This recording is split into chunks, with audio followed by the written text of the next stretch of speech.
Picture two men standing in the center of a crisis and observe carefully what unfolds before your eyes.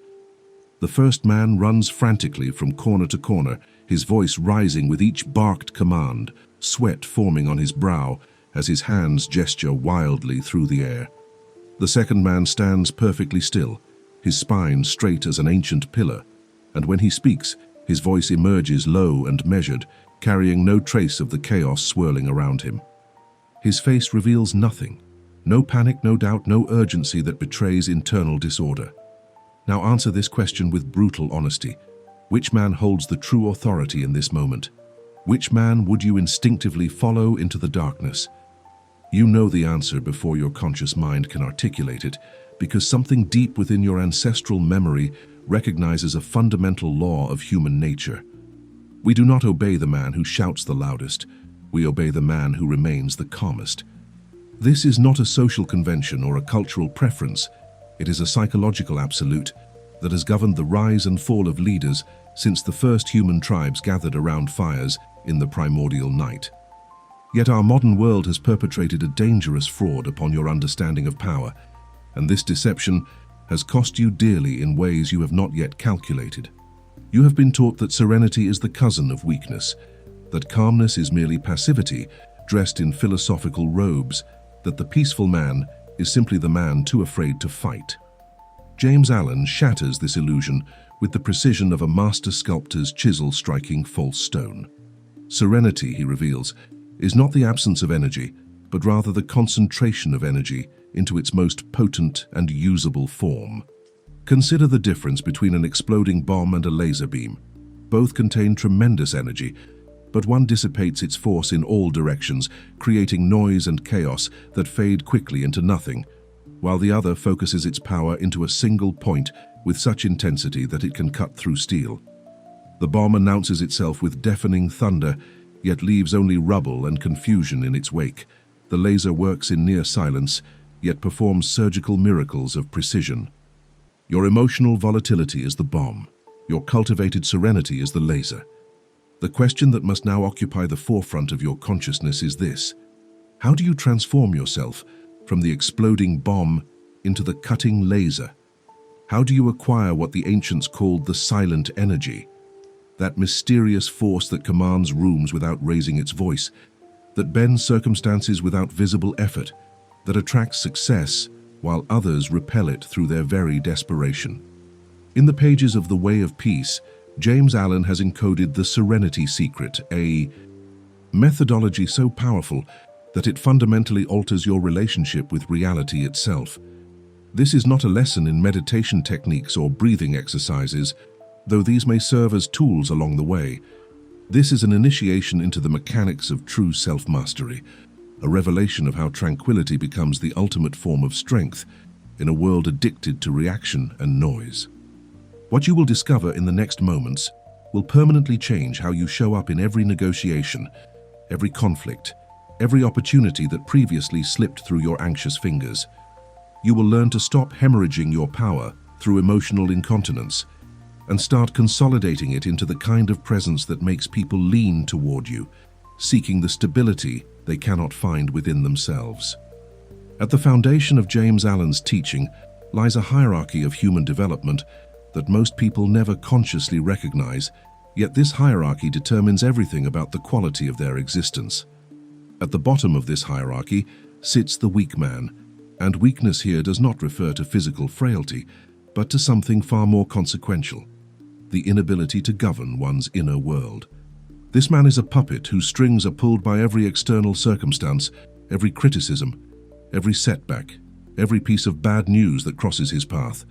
His passions govern him like a tyrannical master governs a slave, and he mistakes this slavery for authenticity, believing that his emotional reactivity proves he is real or honest or in touch with his feelings. But Allen pierces through this comfortable self-deception with a truth that initially appears harsh, yet ultimately liberates. The man who cannot control his own mind cannot control anything else of significance in his life. The weak man's emotions are like wild horses dragging him wherever their panic or excitement leads, and he calls this being passionate when it is simply being dominated. Above this man on the hierarchy stands the strong man, and the difference between them is not one of degree but of kind. It represents a fundamental transformation in the relationship between consciousness and circumstance. The strong man has learned the supreme art of self-governance, which means he has discovered how to observe his own emotional impulses without being compelled to act on them immediately. When anger rises within him, he feels its heat but is not burned by its flames. When fear whispers its warnings, he hears its voice but is not paralyzed by its counsel. When desire pulls him toward instant gratification, he acknowledges its presence but is not enslaved by its demands. This capacity to govern his passions rather than be governed by them creates something remarkable in the space around him, a field of stability that others can sense even if they lack the vocabulary to describe it.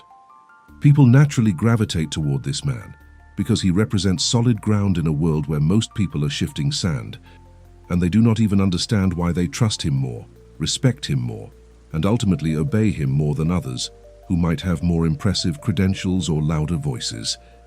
James Allen articulates a law that sounds almost mystical in its simplicity, yet proves itself in every arena of human endeavor.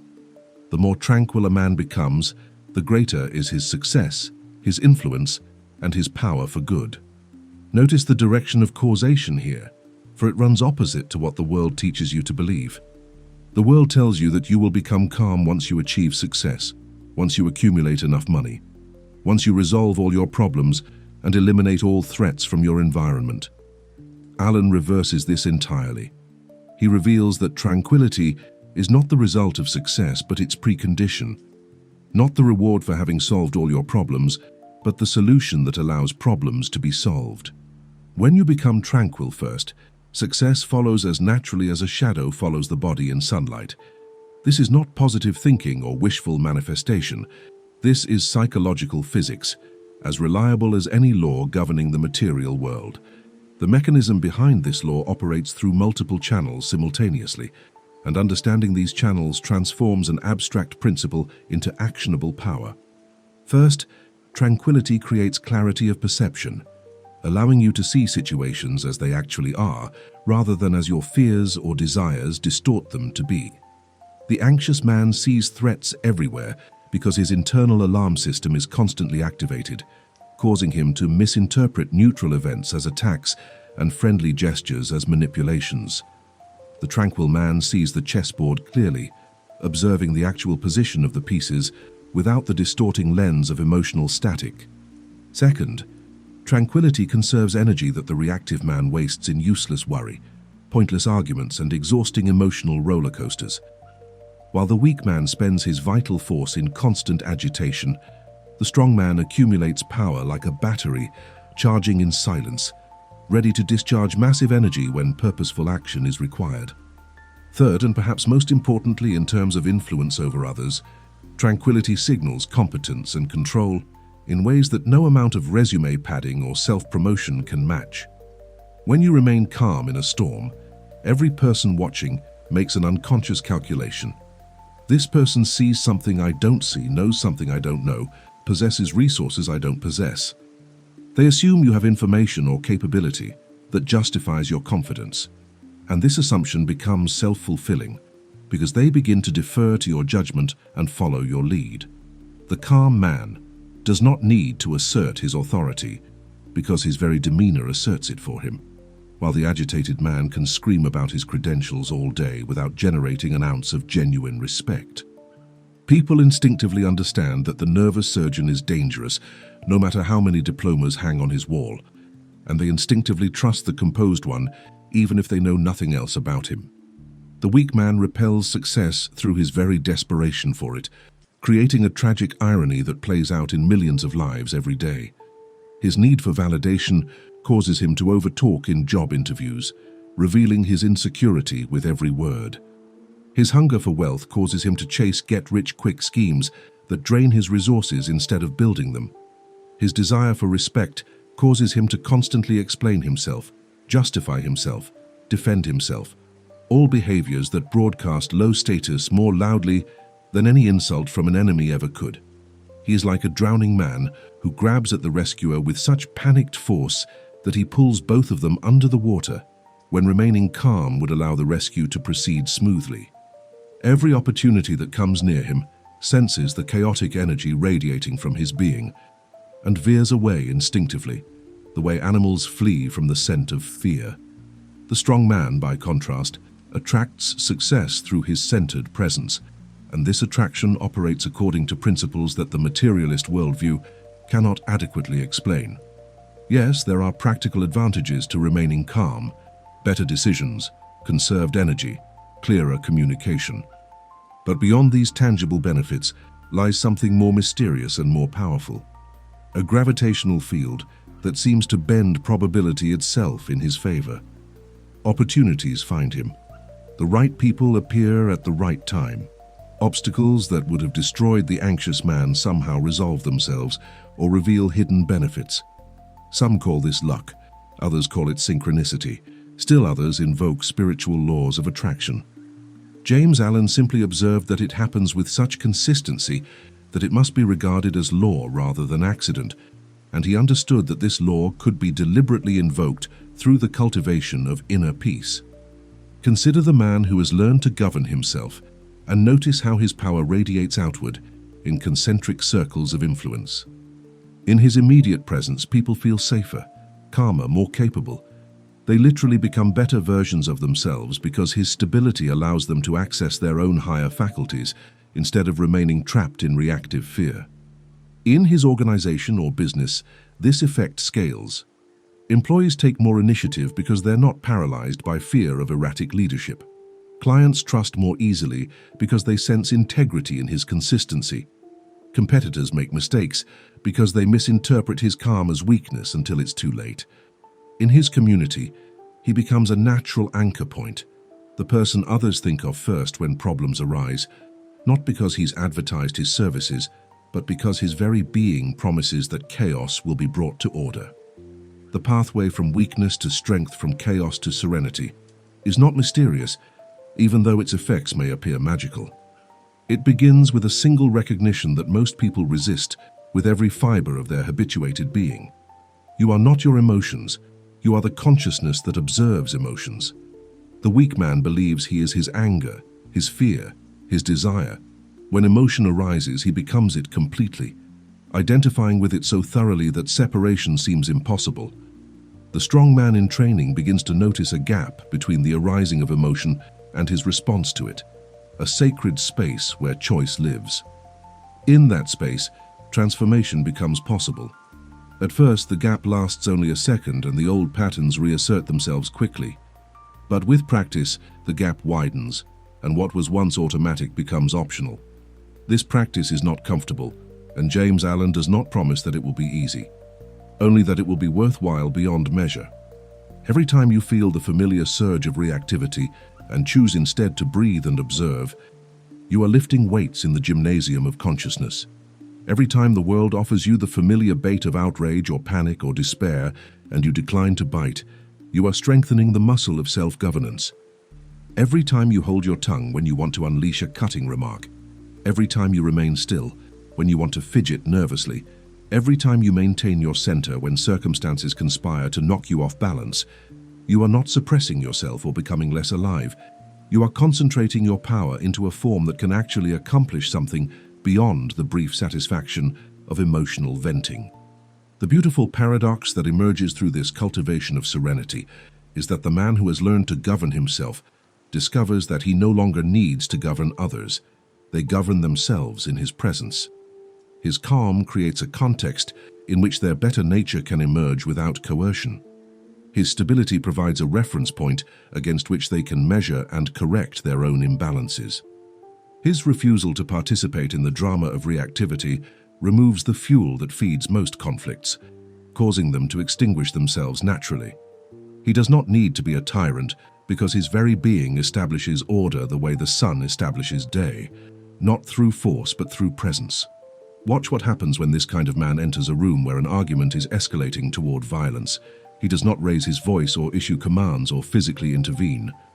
He simply stands there, and his serenity creates a gravity well that pulls the combatants back toward sanity. They feel foolish shouting in the presence of such calm. Their grievances seem suddenly petty when reflected in the mirror of his composure. The fight deflates not because anyone won or lost, but because the energetic conditions that sustained it have been altered.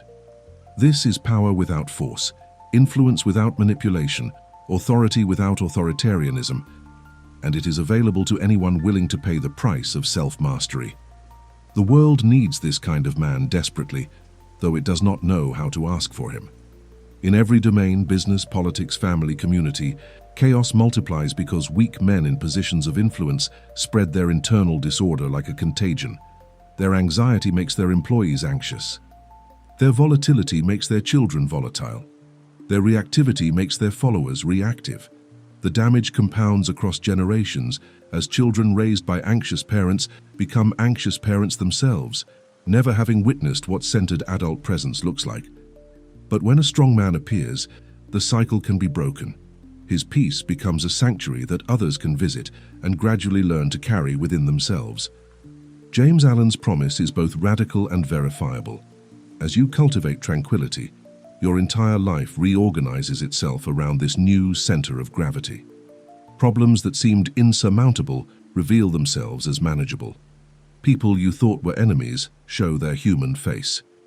Opportunities that were always present but invisible to your agitated perception suddenly become obvious. Your success ceases to be something you chase desperately and becomes something that flows naturally from your state of being. This is not magic. It is the lawful consequence of aligning yourself with principles that govern human psychology as surely as gravity governs falling objects. The question is not whether these principles work, but whether you possess the discipline and courage to test them fully in the laboratory of your own experience. To understand the accumulated power of serenity, you must first grasp why most people's lives resemble factories of waste rather than engines of progress. Imagine a steam locomotive from the industrial age, its boiler filled with water heated to tremendous temperatures, pressure building to levels that could drive tons of metal across continents. Now imagine that this locomotive has leaks in every valve, cracks in every seal, gaps in every fitting. The steam that should be driving the pistons is instead escaping into the atmosphere with a constant hiss, creating impressive clouds and dramatic sound, but producing no forward movement whatsoever. This is the energetic reality of the undisciplined human being, and it is why James Allen's teaching about serenity represents not merely a nice philosophical ideal, but a ruthlessly practical technology for accomplishing anything significant in the material world. Your emotions are the steam, and most people have been trained since childhood to treat emotional expression as a virtue in itself. Let it out, they are told. Don't bottle things up. Be authentic with your feelings. Express yourself. All of this advice contains a grain of truth. Pathological repression that turns you into a rigid, neurotic shell is indeed unhealthy. But the modern interpretation has swung to the opposite extreme, creating a culture of emotional incontinence where people vomit their feelings on everyone around them and call it health, where maintaining composure is labeled as toxic suppression, where discipline is confused with dysfunction.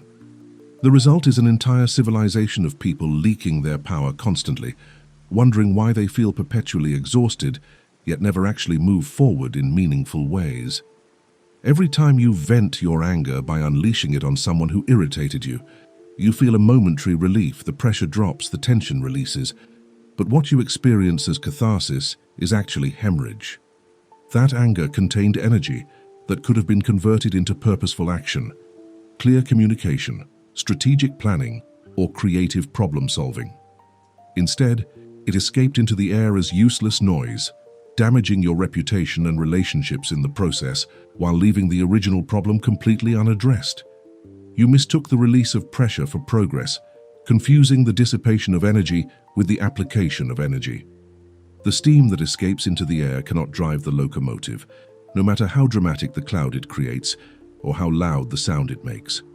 The same principle applies to anxiety and worry, those twin demons that consume more human potential than almost any other force. When you worry, you experience the sensation of doing something about your problems. Your mind is active, engaged, running through scenarios and possibilities. Surely all this mental activity must be productive. But James Allen reveals the cruel truth: worry is mental pacing, the psychological equivalent of running frantically in place while believing you're covering distance. Every minute spent in anxious rumination is a minute of creative energy burned as waste heat, producing nothing but exhaustion and the illusion of effort. The worried man goes to bed mentally drained, feeling as though he's worked hard all day. Yet when morning comes, nothing has actually changed except that he's now too tired to take the real action that might have solved his problem. Serenity, by contrast, is the supreme act of conservation, the deliberate containment of energy so that it can be directed toward useful work rather than dissipated in useless display. When you refuse to react mechanically to provocations, you are not suppressing the energy, you are accumulating it. When you decline to worry about problems beyond your current ability to solve, you are not being irresponsible, you are preserving your power for the moment when action becomes possible. When you maintain your composure in the face of chaos, you are not becoming cold or unfeeling. You are converting raw emotional force into refined fuel that your conscious will can direct with precision. Think of it this way. The reactive person experiences an insult and immediately discharges his anger in retaliation, spending his emotional capital on the spot for a fleeting satisfaction and permanent consequences. The serene person experiences the same insult and feels the same initial surge of anger, but he contains it, allowing the energy to settle and transform. Hours or days later, when he encounters an opportunity that requires boldness, he has access to that preserved energy, now refined into courage rather than rage. He can use it strategically, choosing exactly when and how to deploy it for maximum effect. One man spent his power buying a moment of ego satisfaction. The other invested his power and earned compounded returns. The metaphor of the steam engine extends further when you consider how locomotives actually function. The steam does not drive the wheels directly. It drives pistons that convert linear motion into rotational force through a carefully designed mechanism. Similarly, your raw emotional energy cannot accomplish anything useful until it passes through the mechanism of disciplined will and intelligent strategy. Serenity is not the absence of steam. It is the presence of a functioning engine that can convert thermal energy into mechanical work. The calm man is not less energetic than the volatile man. He is vastly more energetic because none of his energy leaks away in useless display, and all of it becomes available for purposeful application. This accumulated power manifests in ways that seem almost supernatural to those who have never learned to conserve their force. The serene man seems to have unlimited stamina, while others around him collapse in exhaustion, not because he possesses superior genetics, but because he's not constantly hemorrhaging vitality through emotional volatility. He seems to make better decisions with less effort, not because he's more intelligent, but because his clear mind can see options that are invisible to the static-filled consciousness of the reactive person. He seems to be lucky in ways that others are not because fortune favors him randomly, but because his stable presence creates conditions in which opportunities can actually land and take root, rather than bouncing off the chaotic surface of an agitated life. Consider the practical application in a business negotiation, where this principle of accumulated power reveals its competitive advantage with mathematical clarity. Two negotiators enter the room. One has spent the morning arguing with his spouse, worrying about his financial problems, getting angry at traffic and checking social media for things to be outraged about. He arrives at the negotiation already depleted, his emotional battery at 15% charge, his mind clouded with residual irritation and anxiety.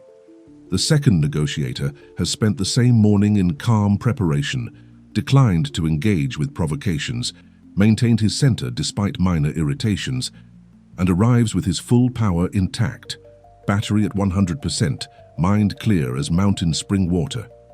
Before a single word is spoken, the outcome is largely determined because the first man is negotiating from weakness that he doesn't even recognize, while the second is operating from strength that flows naturally from his conservation of force. As the negotiation proceeds, the depleted man reacts to pressure tactics with visible agitation, revealing his weak points through his very inability to control his responses. His counterpart applies gentle pressure, and watches where he flinches, gathering intelligence about what matters most and what concessions can be extracted. Meanwhile, the serene negotiator remains unreadable, his calm face offering no data about his internal calculations, his steady voice betraying no desperation or anxiety. He can afford to be patient because he's not burning energy staying calm. Calmness has become his default state, costing him nothing to maintain. The agitated man, by contrast, is spending energy constantly just to keep from exploding, and everyone can sense his reserves depleting by the minute. The accumulated advantage compounds throughout the day, the week, the year. While others burn through their vitality in the morning and operate on fumes by afternoon, the serene man maintains consistent access to his full power from dawn to dusk. While others need frequent recovery periods after stressful events, he moves seamlessly from one challenge to the next because nothing has drained him enough to require recovery. While others accumulate stress like barnacles on a ship until they require major interventions to clear it, he prevents accumulation in the first place through his refusal to allow circumstances to disturb his inner equilibrium. Over time, this differential in energy conservation creates a gap in achievement so vast that observers attribute it to talent or luck when it's actually the lawful consequence of psychological physics. James Allen understood that this conservation of force through serenity is not merely a personal advantage, but a moral imperative for anyone who wishes to do good in the world. The man who cannot govern his own energy cannot be trusted with power over others, because he will inevitably create chaos through his own instability.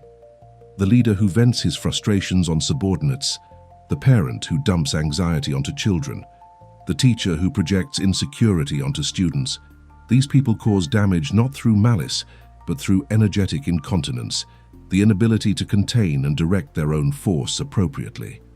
By contrast, the serene individual becomes a force for order and progress simply through the preservation of his own center, asking nothing of others except that they bring their best selves to interactions that his stability makes possible. The transformation from energy waster to energy accumulator begins the moment you recognize that every emotional reaction is a choice about power allocation. Will you spend this surge of anger on immediate retaliation that satisfies your ego but accomplishes nothing? Or will you bank this energy, allowing it to compound with other preserved forces until you have accumulated enough power to change systems rather than just scratch surfaces? Will you burn this anxiety as wasteful worry that clouds your mind and drains your vitality? Or will you transform this energy into focused concern that motivates strategic planning and purposeful preparation? The cue: steam escaping into the air, or the steam driving the locomotive. In every moment, you are choosing which kind of energy system you will be. This is not a lesson in emotional suppression or spiritual bypassing. Allen is not teaching you to pretend you don't have feelings or to plaster a fake smile over genuine pain. He is teaching you the mechanics of power, the physics of consciousness, the engineering of achievement. The strong man feels everything as deeply as the weak man, perhaps more deeply, because his sensitivity has not been dulled by constant agitation. The difference is that the strong man has learned to experience his feelings without being controlled by them, to feel the heat without being burned, to acknowledge the storm without being swept away. His serenity is not numbness, it is mastery. His calm is not absence, it is presence. His peace is not weakness, it is the concentration of strength into its most potent and usable form, the locomotive of the soul finally fitted with proper valves, driving forward with accumulated power, while others continue to leak themselves into uselessness and wonder why the scenery never changes.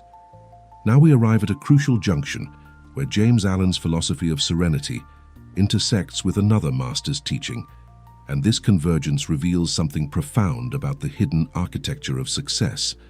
Wallace Wattles, in his revolutionary work, The Science of Getting Rich, decoded a law that has mystified seekers for centuries. There is a certain way of doing things that produces results, and this certain way involves establishing and maintaining a specific relationship with what he called the infinite intelligence, or the formless substance from which all things emerge. Wattles was not speaking in religious abstractions.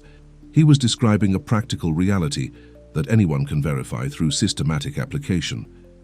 But here is where most students of Wattles' teaching encounter their first insurmountable obstacle. He tells them clearly that hurry and fear will sever their connection to this infinite intelligence, cutting them off from the source of creative power that must flow through them for the certain way to work.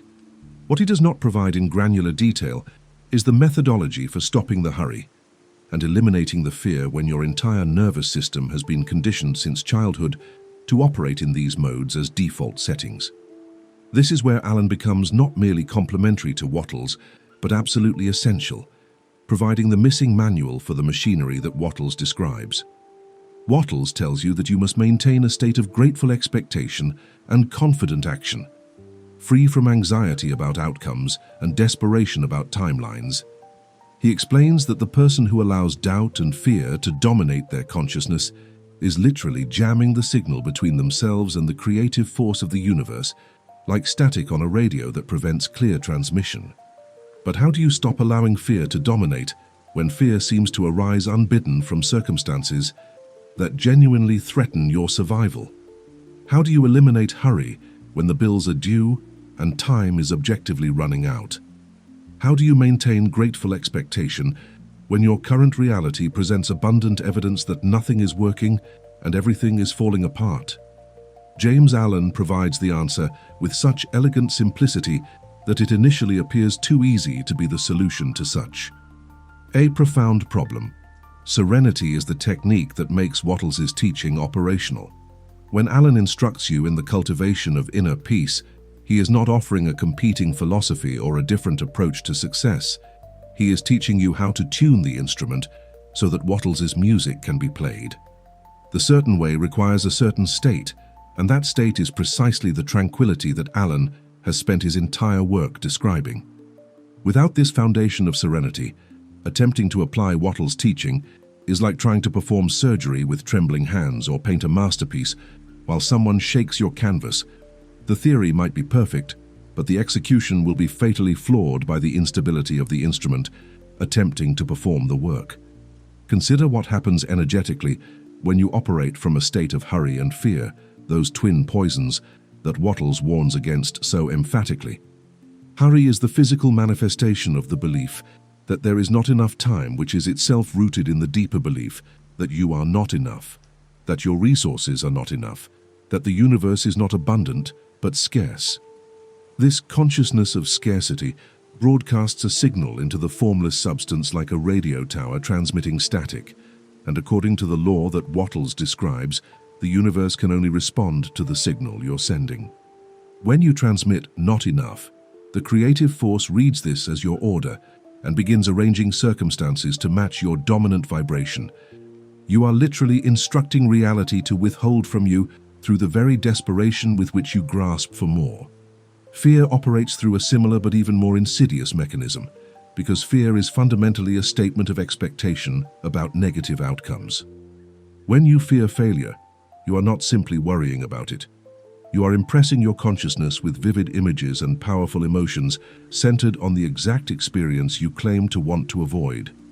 Wattles explains that the formless substance is essentially creative and responds to the impress of thought, but it does not distinguish between "I desperately want this" and "I desperately don't want this." It only recognizes the intensity and clarity of the image you're holding. The man who spends his days in terror of bankruptcy is pouring creative energy into the visualization of bankruptcy with more focus than most people bring to their positive goals. And then he is surprised when bankruptcy manifests while his lukewarm desires for wealth remain unrealized. Now observe what serenity accomplishes in this energetic equation, and you will understand why Alan's teaching is not optional for the serious student of success principles. When you cultivate tranquility, you are not merely feeling better or becoming more pleasant to be around, though these are happy side effects. You are fundamentally altering the signal that you broadcast into the creative medium of the universe. Serenity is the consciousness of sufficiency. When you are genuinely at peace, you are making a statement through your very being that all is well, that you have enough, that you trust the process, that you expect good to come to you in right timing.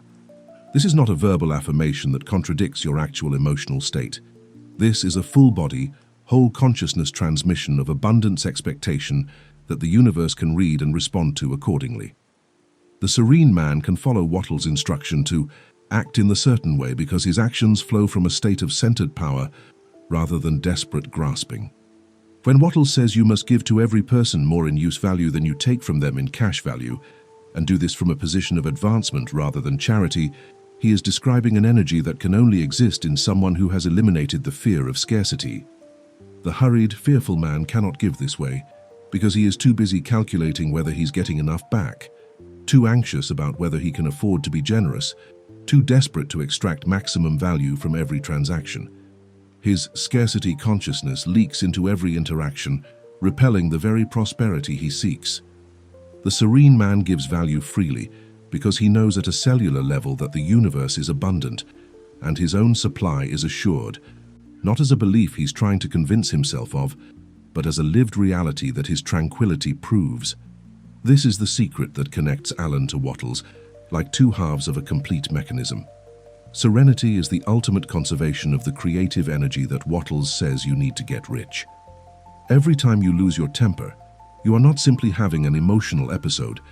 You are opening a valve and allowing your precious steam to escape uselessly into the air when that steam should be driving your locomotive of progress. Every time you worry, you are not simply experiencing discomfort.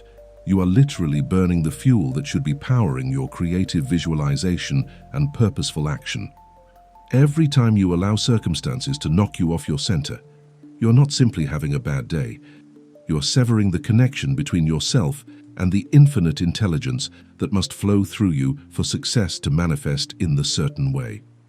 Alan plugs the leak that would otherwise drain away everything that Wattles teaches you to accumulate. Wattles tells you to hold a clear vision of what you want and to maintain grateful expectation that it is coming to you. But how do you maintain this vision when your boss insults you, when your spouse criticizes you, when your bank account is empty and your creditors are calling? The reactive person loses the vision instantly. The insult triggers anger that clouds the mind. The criticism triggers doubt that corrupts the expectation. The empty bank account triggers fear that severs the connection to abundance consciousness. Within seconds, all of Wattles' carefully constructed mental work has been demolished by a simple provocation from the external world. The serene person, by contrast, experiences the same provocations but maintains the vision because nothing external has the power to disturb their internal equilibrium. The insult happens, the emotion arises, but the center holds. The vision remains clear, the expectation remains grateful, the connection remains open. This is not because the serene person is less sensitive or less affected by circumstances, but because they have learned the supreme art that Alan teaches, the art of allowing circumstances to pass through your awareness without allowing them to define your consciousness. The storm rages around you, but the eye remains calm, and from this calm center, you continue to broadcast the signal of expectation that draws your desires toward you through the law that Wattles describes. The practical implication of this convergence between Alan and Wattles transforms how you approach every aspect of your life where you seek improvement or achievement.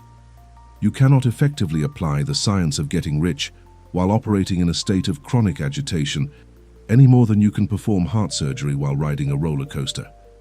The methodology requires stability, and Alan provides the training program for developing that stability. When you understand this, you stop treating serenity as a nice-to-have spiritual quality and start treating it as a non-negotiable prerequisite for the manifestation process to work at all. You would not try to bake bread without an oven or paint a picture without a canvas. Why would you try to manifest wealth without first establishing the consciousness that makes manifestation possible? This is why Alan insists with such firmness that you must cultivate peace first before you pursue any other goal. Not because peace is more valuable than other achievements, but because peace is the foundation that makes all other achievements structurally possible. The person who says I'll become peaceful once I'm rich is like the person who says I'll buy an oven once I've baked the bread. They have the sequence backwards and will remain frustrated indefinitely. Wattles tells you that you must think and act in a certain way. Alan tells you that you must be in a certain state for that certain way to be accessible. The state precedes the way. The consciousness precedes the circumstance. The serenity precedes the success. Watch what happens when you attempt to force Wattles' methodology while operating from Alan's opposite, from a state of agitation, anxiety, and reactivity. You create a vision of wealth, but hold it with clenched fists and grinding teeth, pouring fear energy into the very thing you claim to desire. You take action, but it is frantic action, hurried action, desperate action that broadcasts scarcity with every gesture. You attempt to give value to others, but your need for return pollutes the gift, making every transaction feel extractive rather than generous. You try to maintain grateful expectation, but your gratitude is forced, and your expectation is actually fear wearing a positive thinking mask. The mechanism cannot work this way because the fuel is contaminated, and Wattles himself tells you this explicitly. Hurry and fear cut the connection, and without the connection, you are simply going through motions that have been emptied of their power. Now, reverse the equation and observe what becomes possible when you establish Alan's serenity first and then apply Wattles' methodology from that foundation. Your vision of wealth is held in a relaxed but focused consciousness, clear and steady, like a flame in still air, rather than flickering wildly in the wind of your emotions. Your action is purposeful but unhurried, carrying the weight of confidence rather than the lightness of desperation.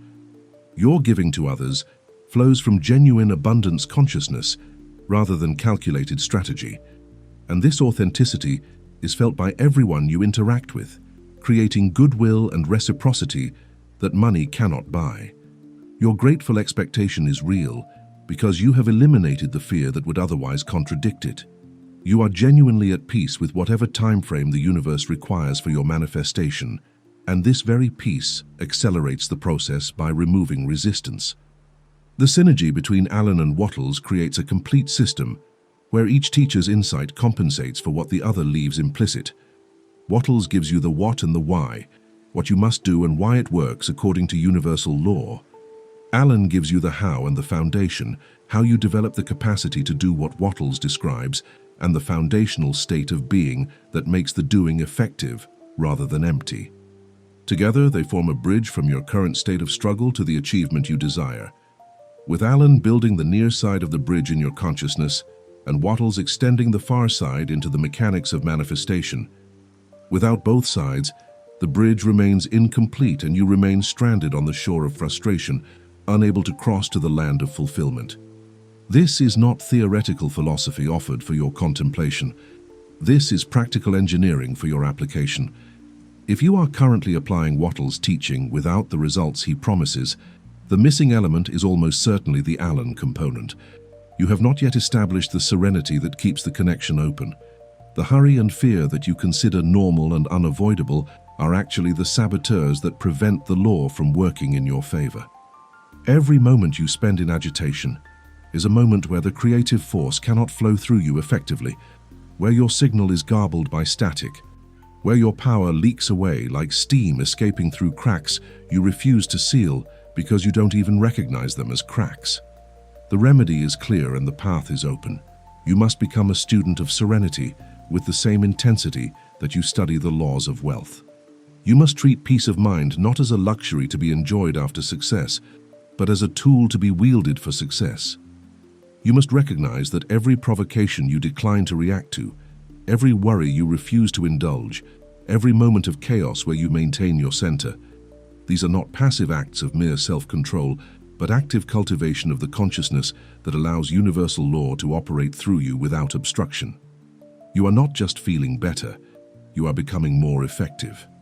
You are not just becoming nicer, you are becoming more powerful. You are not just achieving tranquility, you are establishing the energetic conditions under which the certain way can finally work the way Wattles promised it would, transforming your life from a struggle against resistance into a flow with the creative currents of a universe that has been waiting for you to tune your instrument so it could play its symphony through your existence.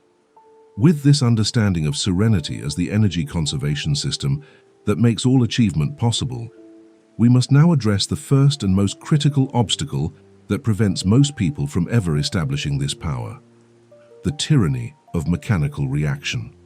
You walk through your days as a puppet, whose strings are pulled by every external circumstance, every comment from others, every unexpected event that crosses your path, and you mistake this responsiveness for being alive when it is actually the primary evidence that you are asleep. James Allen's teaching about serenity begins with a radical act of rebellion against this mechanical existence, and he calls this rebellion the sacred pause, the space between stimulus and response where human freedom actually lives, and where the strong man differentiates himself absolutely from the weak. The weak man operates on a simple circuit. Something happens in the external world, and he reacts instantly according to his conditioning. He is insulted, so anger erupts from his mouth before his conscious mind has even registered what occurred. He is delayed, so frustration floods his body, and he begins complaining before considering whether the complaint serves any purpose. He is challenged, so defensiveness activates automatically, and he finds himself in an argument he never consciously chose to enter. This is not living. This is being lived by your programming. You are no more free than a computer executing code, no more conscious than a knee-jerking when struck with a reflex hammer. The stimulus pulls the string, and the puppet dances, and the puppet believes it is choosing to dance because it feels the motion as its own. The first step toward genuine power, toward the silent energy that commands respect and shapes circumstances, is the deliberate refusal to participate in this mechanical circus any longer.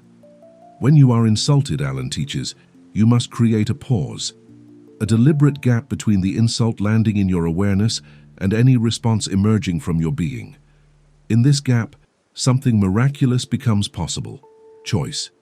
You can feel the anger rising like heat in your chest. You can notice the habitual response forming in your mind, and yet you can decline to execute the program. You can simply stand there, breathing, observing the internal weather, without being compelled to act it out. This is the sacred pause, and in this moment, you reclaim your sovereignty from the mechanical forces that have been running your life like autopilot while you slept at the controls. What makes this pause sacred is not some religious quality, but rather the transformation it produces in the fundamental nature of your existence. The moment you demonstrate to yourself that you can feel anger without expressing it, that you can notice fear without obeying it, that you can experience desire without being enslaved to it, in that moment, you have proven something that most people never discover in their entire lives. You are not your emotions. You are the consciousness that contains emotions. This realization is the doorway to all genuine freedom. Because once you understand that you can observe your inner weather without being determined by it, you suddenly possess options that were previously invisible. The reactive person has only one move in response to each stimulus. The conscious person has infinite moves because the pause gives them time to choose. This pause signals something to the universe, and even more importantly, it signals something to everyone around you. You are the master of your own soul, not a puppet dancing on strings held by external circumstances. When someone insults you, and you respond instantly with a counter-insult, you have just announced to everyone watching that this person controls you. They pulled your string and you jerked. They pushed your button and you activated. They own you in that moment as surely as a master owns a slave, because they have demonstrated the power to dictate your state and your behavior. But when someone insults you, and you simply stand there, calmly observing them with clear eyes and offering no reaction whatsoever, you have just announced something entirely different. I am the master here, and you have no power over my inner world. The person who attempted to disturb you suddenly feels their own weakness reflected back at them, because their attack failed to land on a target that refused to be moved. Allen understood that this non-reactivity is not coldness or indifference or suppression. It is the ultimate form of psychological sophistication. The reactive person appears passionate and engaged, but they are actually helpless, controlled by every wind that blows across their consciousness. The non-reactive person appears cold and distant, but they are actually powerful, self-governing, and present in a way the reactive person cannot comprehend. When you maintain the sacred pause in the face of provocation, you are not checking out or dissociating. You're actually more present than you have ever been, because for the first time, you are witnessing your own inner processes rather than being swallowed by them unconsciously. Now consider the practical applications of this first principle, and observe how it transforms every domain of your life where power matters. In a business conflict, the person who reacts first almost always loses, because the reaction reveals their weakness and gives their opponent leverage. The salesperson who becomes defensive when a customer objects has just communicated that the objection landed on an insecurity, and the savvy customer will press that point to extract concessions. The executive who shows visible anger when challenged in a meeting has just surrendered authority to whoever managed to disturb their composure, because everyone in the room now knows that this person can be manipulated through their emotional buttons. But the salesperson who receives the objection with calm curiosity, the executive who hears the challenge without a flicker of disturbance crossing their face. These individuals retain power because they have demonstrated that nothing external determines their internal state. In personal relationships, the same principle operates with even higher stakes. The person who always takes the bait, who can be counted on to explode when certain topics are raised or certain buttons are pushed, has trained everyone around them in the art of manipulation. Their spouse knows exactly which words will trigger which reactions. Their children learn early which behaviors will generate which responses. They are utterly predictable and therefore utterly controllable, though they would be insulted by this suggestion because they experience their reactivity as authenticity rather than recognizing it as slavery. Meanwhile, the person who maintains the sacred pause in relationship conflicts gains something precious: the ability to respond to situations as they actually are, rather than as old wounds dictate they must be interpreted. Alan teaches that you must eliminate what he calls mental static, the constant noise of fidgeting, over-talking, and explaining yourself that broadcasts insecurity to everyone in range. Watch the weak man in any interaction and observe the static pouring from him like radio interference. He cannot sit still. His hands must always be moving, adjusting, fiddling with objects, as if his internal agitation must find some physical outlet. He cannot allow silence. When someone asks him a question, he answers and then keeps talking, filling the air with unnecessary words, as if silence would reveal something dangerous about his adequacy. He cannot let statements stand. When he makes a decision or takes a position, he must immediately explain and justify and defend it before anyone has even questioned it, preemptively arguing with criticisms that exist only in his imagination. All of this static serves a single purpose. It is the nervous system's attempt to discharge tension that the person lacks the capacity to contain. Like a balloon that must release air or burst, the agitated person must release their internal pressure through constant motion and sound. But here is what they fail to understand. Every word of explanation that wasn't requested is a broadcast of low status. Every fidget is a visible leak of the power they could be accumulating. Every nervous laugh or throat clearing or unnecessary gesture is a signal that they do not feel secure in their own skin, and human beings are exquisitely tuned to read these signals, even if they cannot consciously articulate what they're perceiving. The static pushes respect away like a force field repelling metal, because no one trusts or follows someone who cannot contain their own energy. Now contrast this with the powerful man who has learned to eliminate the static through deliberate practice. He sits still, not because he is rigid, but because he has no need to discharge tension. He has learned to contain and transform it internally. When he speaks, his words carry weight because they are rare. He does not dilute his communications with verbal diarrhea or preemptive defensiveness. When he makes a decision or states a position, he offers no unprompted justification because he has nothing to prove and no insecurity to defend against. If someone questions him, he may choose to explain, or he may choose to let his previous statement stand. But either way, the choice is conscious rather than compulsive, strategic rather than reactive. The absence of static creates a kind of vacuum around him, and nature abhors a vacuum. People are drawn into this space, leaning toward him to fill the silence with their own words, subtly deferring to him through the very act of being the one who speaks, while he remains the one who listens and judges. Alan's instruction here is ruthlessly simple. Stop explaining yourself to people who have not asked for explanation. Stop defending decisions that have not been attacked. Stop filling silence with nervous chatter. Stop moving when stillness would serve you better.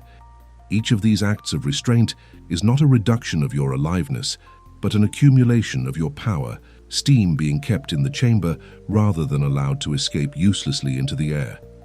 The reactive person feels that they must respond to everything, must justify everything, must keep the conversation moving and the interaction flowing. The powerful person understands that silence is not a void to be feared, but a canvas on which meaning is painted by those who can tolerate its pressure. This principle extends to the written word in our modern digital age, where the opportunity to react mechanically has been multiplied 1,000-fold. Someone posts something online that irritates you, and your fingers hover over the keyboard, ready to type a response that will show them how wrong they are. Stop. Sacred pause. Ask yourself, what will this achieve? Will this response move me toward my goals, or will it simply discharge emotional pressure at the cost of my reputation and energy? The weak man types the response and feels briefly satisfied, having won an argument with a stranger. He will never meet while spending his precious creative energy on an activity that produces literally nothing of value. The strong man closes the browser and uses that same energy to work on something that actually matters.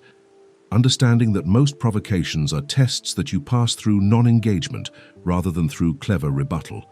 The art of non-reaction, when practiced consistently over months and years, produces a transformation in your social presence that others will notice even if they cannot name what has changed. You become hard to read, and this unreadability is a form of power because people cannot manipulate what they cannot predict. You become difficult to provoke, and this imperviousness frustrates those who are accustomed to controlling others through emotional manipulation. You become comfortable with silence, and this comfort creates discomfort in others who are not, causing them to fill the void with revelations and admissions they never intended to make. You become the still point in the turning world, and everything that spins around you becomes visible in its franticness, while you remain visible in your centeredness. But here is the warning that Alan would insist upon. This practice of non-reaction must be undertaken with awareness of its purpose, or it can corrupt into something pathological. You are not learning to become cold or inhuman or above the concerns of ordinary life. You are not cultivating detachment as a way of checking out of existence or protecting yourself from ever feeling anything deeply. The goal is not to become a stone or a robot. It is to become a master of your own energy, capable of feeling everything while being enslaved to nothing. The serene man feels anger more acutely than the reactive man, but he feels it cleanly, without the distortion of identification, and this clarity allows him to use the energy of anger in service of justice rather than wasting it in service of ego.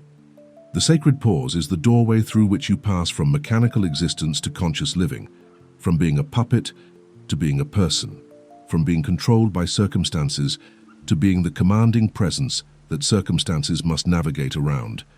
Every time you create this pause, you are voting for the person you wish to become. Every time you allow the pause to collapse and react mechanically, you are voting for the person you have always been. The outcome of your life is determined by which way you vote most often, in the thousands of small moments that constitute your days. Alan promises that if you vote consistently for the sacred pause, for the elimination of static, for the refusal to explain and defend and justify yourself compulsively, you will wake up one day and discover that respect flows to you naturally, opportunities find you without seeking, and success attaches itself to you like metal filings to a magnet, not because you chased it desperately, but because you became the kind of person to whom these things naturally flow, a person whose silent energy commands what the loud energy of others can only beg for.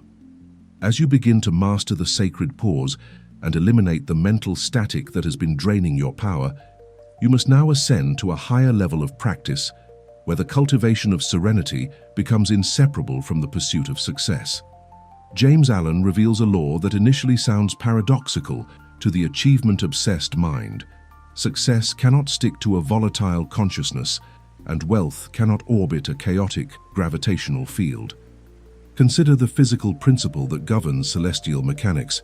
A planet can only hold moons in stable orbit if its own motion through space follows a predictable path, if the planet suddenly lurches in random directions, accelerating and decelerating wildly, its gravitational field becomes unreliable, and anything attempting to orbit it will be flung off into the void. Your consciousness operates according to the same principle, and most people spend their lives wondering why success keeps getting close, but then spinning away just before they can grasp it, never recognizing that their own emotional volatility is the force flinging it beyond their reach. The man whose mood swings with the stock market is not an investor. He is a victim of external circumstances who has voluntarily surrendered his emotional sovereignty to numbers on a screen. When the market rises, he experiences euphoria and begins making plans based on the assumption that this rise will continue forever, spending money he hasn't yet made and counting chickens that haven't yet hatched. When the market falls, he plunges into despair and begins catastrophizing about bankruptcy and ruin, projecting current conditions infinitely into the future. His consciousness is not creating anything. It is merely reflecting and amplifying the chaos of external events. This man cannot build lasting wealth because wealth requires a steady hand over time, and his hand is trembling with the latest news cycle.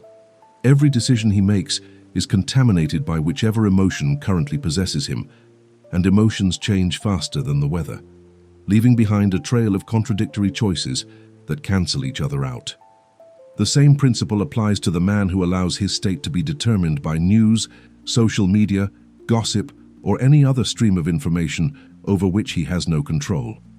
He wakes up and immediately checks the news to see what he should feel today, outraged by this, terrified by that, hopeful about something else. His consciousness has become a blank screen onto which the media projects whatever images will generate the most clicks and engagement, and he mistakes this for being informed or aware when it is actually a form of psychological colonization. By the time he arrives at work or sits down to pursue his goals, his emotional battery is already depleted by the roller coaster of reactions to events that have absolutely nothing to do with his actual life or objectives. He is not a creator in this state, he is a victim, and victims do not build empires or accumulate wealth or command respect. They simply survive, if they're lucky, while remaining perpetually mystified about why success seems to find everyone except them. Alan teaches that you must develop what he calls emotional stability, not the suppression of emotion, but the refusal to allow external conditions to dictate your internal state. This stability is not natural. It must be cultivated deliberately through practice, like a muscle that strengthens with use. Each time the market moves and you maintain your center, refusing to swing from euphoria to despair, you are building this muscle. Each time the news presents a crisis, and you acknowledge the information without allowing it to destabilize your consciousness, you are practicing sovereignty. Each time someone delivers bad news or criticism, and you receive it without your day being ruined, you are demonstrating to the universe that you are becoming the kind of person who can be trusted with success, because you will not squander it through emotional volatility when challenges inevitably arise. The practical test of your emotional stability comes not in calm times, but in crisis, and this is where most people reveal that they have been building houses on sand rather than rock. When everything is going well, anyone can appear serene. The market is rising, the boss is happy, the relationship is smooth, and maintaining peace requires no particular skill. But when the storm comes, when the deal falls through, when the partner betrays, when the diagnosis arrives, when the account is hacked, this is when the foundation is tested. The person who has been practicing superficial serenity as a mood, rather than developing genuine stability as a structure, collapses immediately into panic, revealing that all their previous calm was simply the absence of challenge rather than the presence of strength. The person who has genuinely cultivated the soil of consciousness through Alan's teaching maintains their center even as the storm rages, not because they don't care about the crisis, but because they understand that panic would only compound the problem without contributing to any solution. This emotional stability creates what Alan calls a stable gravitational field around your life, and this field determines what can and cannot approach you. Success, opportunities, and wealth are like celestial objects that require stable conditions to achieve orbit. They can sense from a distance whether your energy field is steady or chaotic, and they will only invest themselves where stability promises they will not be immediately flung away by the next emotional storm. Think about it from a practical standpoint. Would you invest money in a business run by someone whose mood and decision-making process changes dramatically from day to day based on whatever news they consumed that morning? Would you enter a long-term partnership with someone who might be enthusiastically committed on Monday and completely despondent by Friday, based on events beyond anyone's control? The answer is obvious, and yet this is exactly how most people operate, wondering why. Opportunities and relationships and wealth never seem to fully commit to them. The stable man, by contrast, creates conditions where success can safely land and remain. When an opportunity arises, it senses that this person will not abandon it at the first sign of difficulty, or become irrationally exuberant and mismanage it during the first taste of success. When a partner considers committing resources or reputation, they feel confident that this person will respond to challenges with steady problem-solving rather than emotional meltdowns that require managing. When wealth begins to accumulate, it finds fertile ground where it can compound over time, rather than being immediately spent or lost through panicked decisions made during the inevitable downturns that are part of any growth cycle. The stability creates a positive feedback loop. Success sticks, which creates more stability, which attracts more success, which reinforces the stability further. But developing this stability requires that you fundamentally change your relationship with information and circumstances. You must stop treating every event as a personal verdict on your worth or your future. When the market falls, it is simply information about the market. It is not a cosmic announcement that you are doomed. When someone criticizes you, it is simply their perspective. It is not an objective truth about your value. When a setback occurs, it is simply a setback. It is not evidence that the universe has turned against you or that your goals are impossible. The reactive person treats every event as if it is making a permanent statement about reality, and so they experience each fluctuation as a crisis that requires a complete emotional response. The stable person treats events as temporary data points in a longer story, maintaining perspective that allows them to respond proportionally rather than catastrophically. This perspective requires developing what Alan calls the long view, which is fundamentally incompatible with emotional volatility. When you zoom out from the immediacy of today's crisis and place it in the context of months and years, its proportion changes dramatically. The deal that fell through today feels like a disaster, until you remember that 3 years from now, you won't even recall which deal it was. The criticism that stung so sharply today loses its power when you consider whether it will matter at all 5 years hence. The market drop that triggered panic today becomes a tiny blip when viewed on a 10-year chart. But you cannot access this long view when you're riding the emotional roller coaster, because the volatile consciousness can only see the present moment magnified to crisis proportions, mistaking temporary fluctuations for permanent conditions. Alan instructs you to practice what he calls sacred indifference to circumstances, and this phrase must be understood carefully because it sounds like advocating for not caring when he is actually teaching something far more sophisticated. Sacred indifference does not mean you don't care about outcomes. It means you do not allow outcomes to determine your inner state. You care deeply about your goals. You work diligently toward them. You make intelligent decisions based on available information. But you do not collapse into despair when things go wrong or inflate into euphoria when things go right. You remain on an even keel emotionally while still being fully engaged practically. This is the balance that most people never find because they falsely believe that caring deeply requires emotional volatility, when in fact the opposite is true. The more stable you become emotionally, the more effective you can be practically. Consider how this stability transforms your decision-making capacity, which is arguably the most important determinant of whether you succeed or fail in any domain. The volatile person makes decisions based on whatever emotion currently possesses them. When they're euphoric, they make reckless commitments. When they're despairing, they make cowardly retreats. When they're angry, they make vengeful choices. When they're fearful, they make defensive moves. None of these decisions are based on strategic assessment of actual conditions. They're simply emotional vomit dressed up as choice. Over time, this produces a random walk through possibility space, lurching from one extreme to another with no coherent direction, and the person ends up nowhere despite having moved constantly.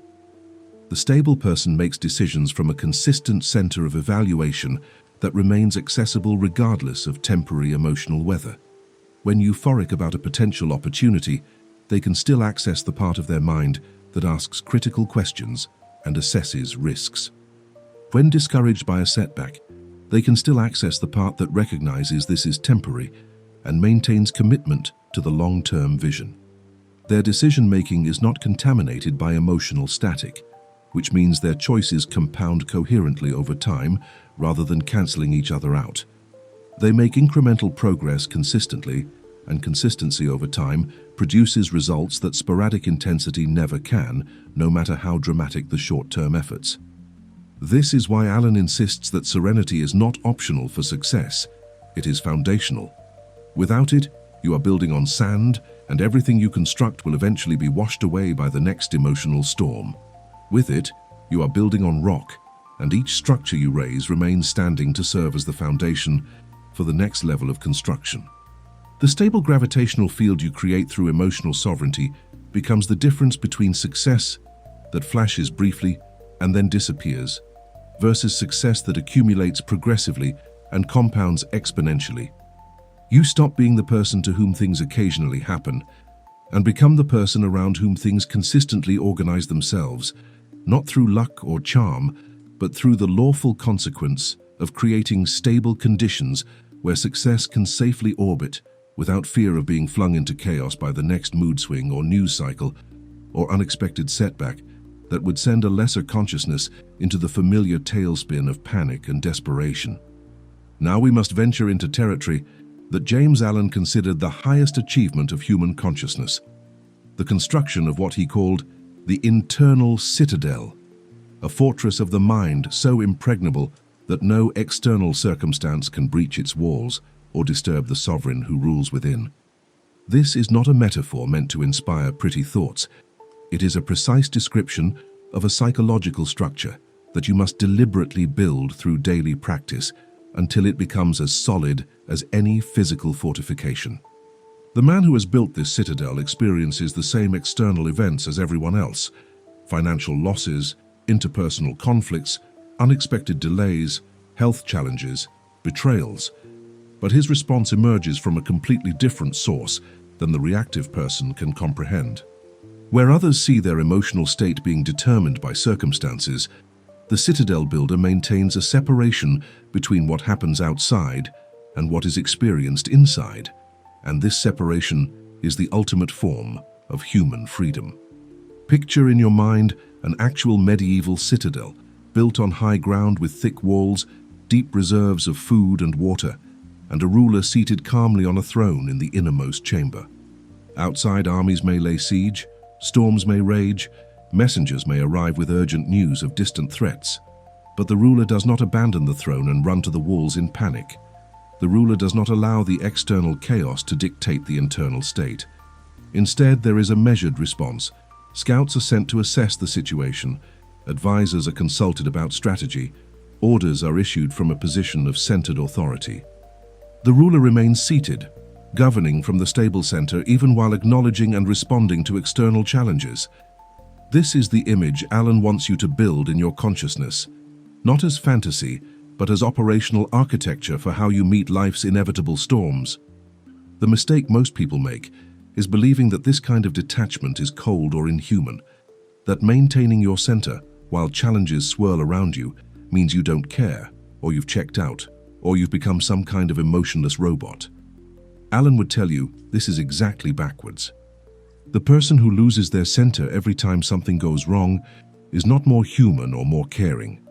They are simply less developed, still at the stage where they confuse emotional reactivity with authentic engagement.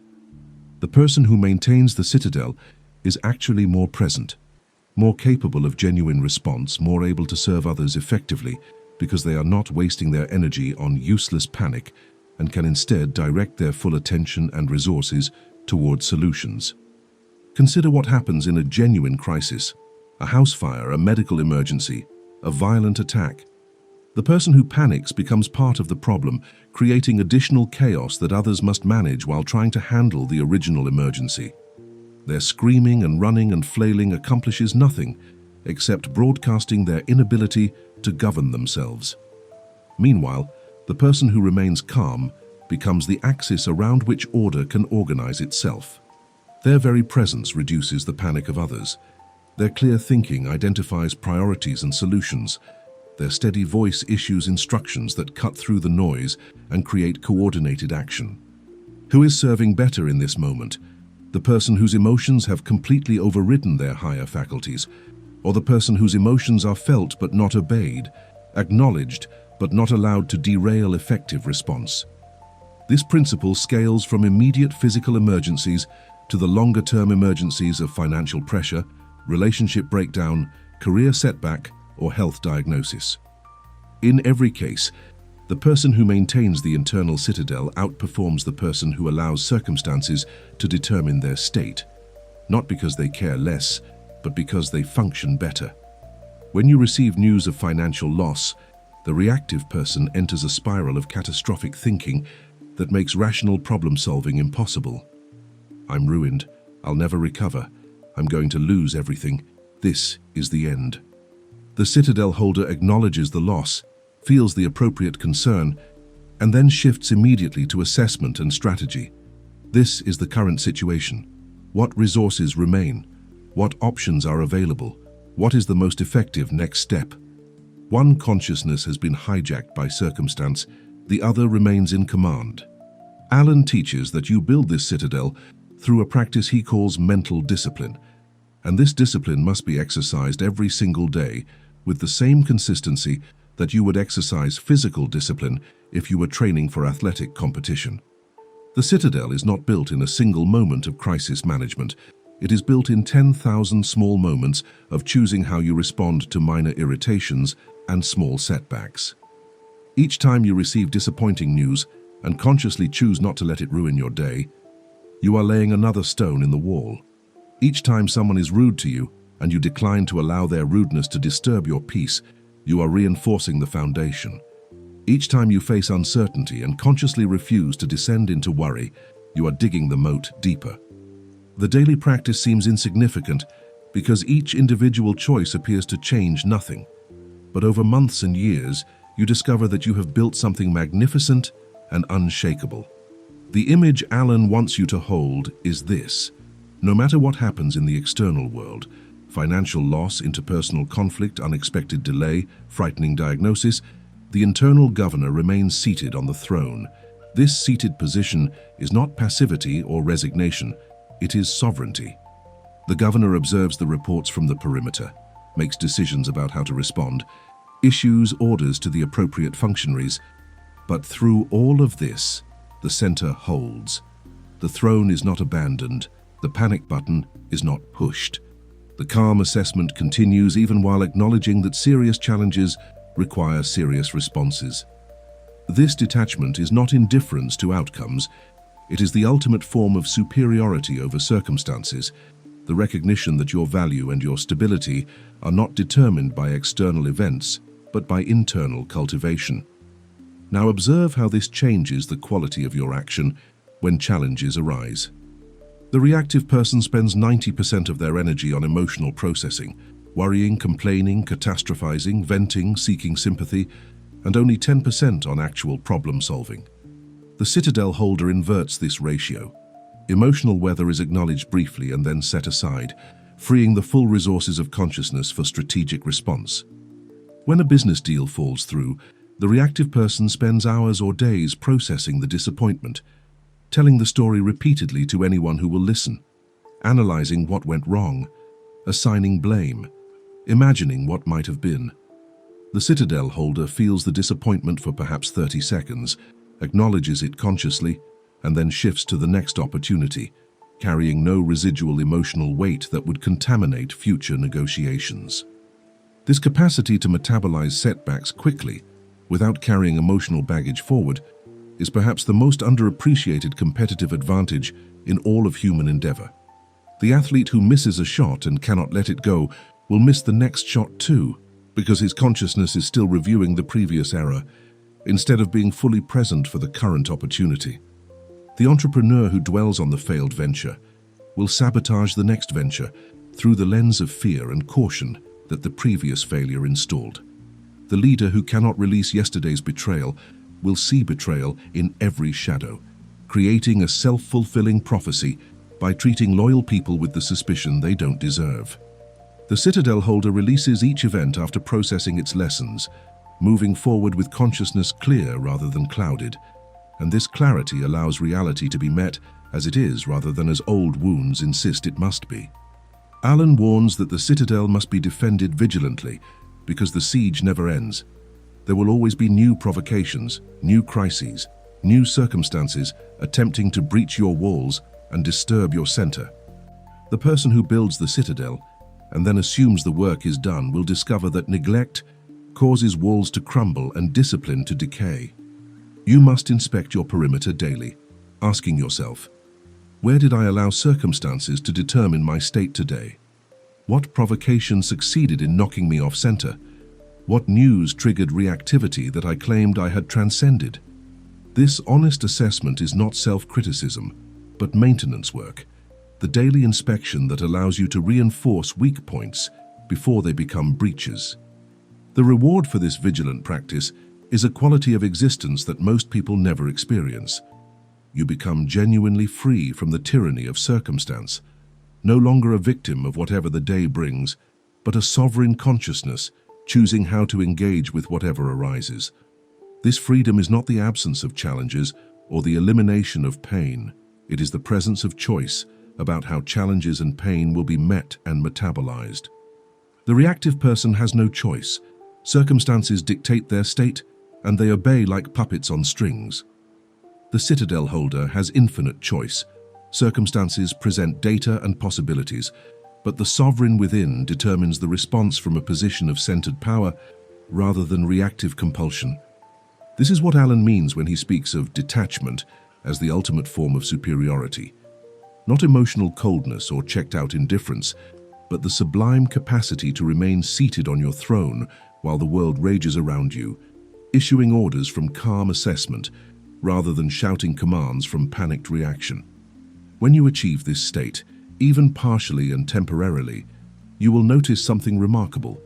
People begin treating you differently without knowing why. They sense something solid in you that they cannot knock over, something centered that their chaos cannot disturb, and this solidity creates respect and trust more powerfully than any credential or achievement could. They may not be able to articulate what they're perceiving, but at a level below conscious thought, they recognize that you have built something within yourself that they have not, and they will naturally defer to this internal construction even if externally you have less status, less wealth, less formal power than they possess. This is the secret of the internal citadel. It transforms you from someone who is acted upon by life into someone who acts from a position of choice, from someone whose moods swing with circumstances into someone whose stability creates circumstances, from someone who seeks respect desperately into someone who commands respect naturally through the mere fact of their unshakable center. The work of building this structure never ends, but each stone you lay makes the next stone easier to place, and over time you will look back and realize you have constructed something magnificent, a fortress of consciousness from which you can meet anything life presents without fear, without collapse, without abandoning the throne, where your true sovereignty lives and rules. Having explored the mechanics of serenity and the architecture of the internal citadel, we must now examine the evidence that validates these principles beyond philosophical speculation. James Allen was not proposing abstract ideals disconnected from practical reality.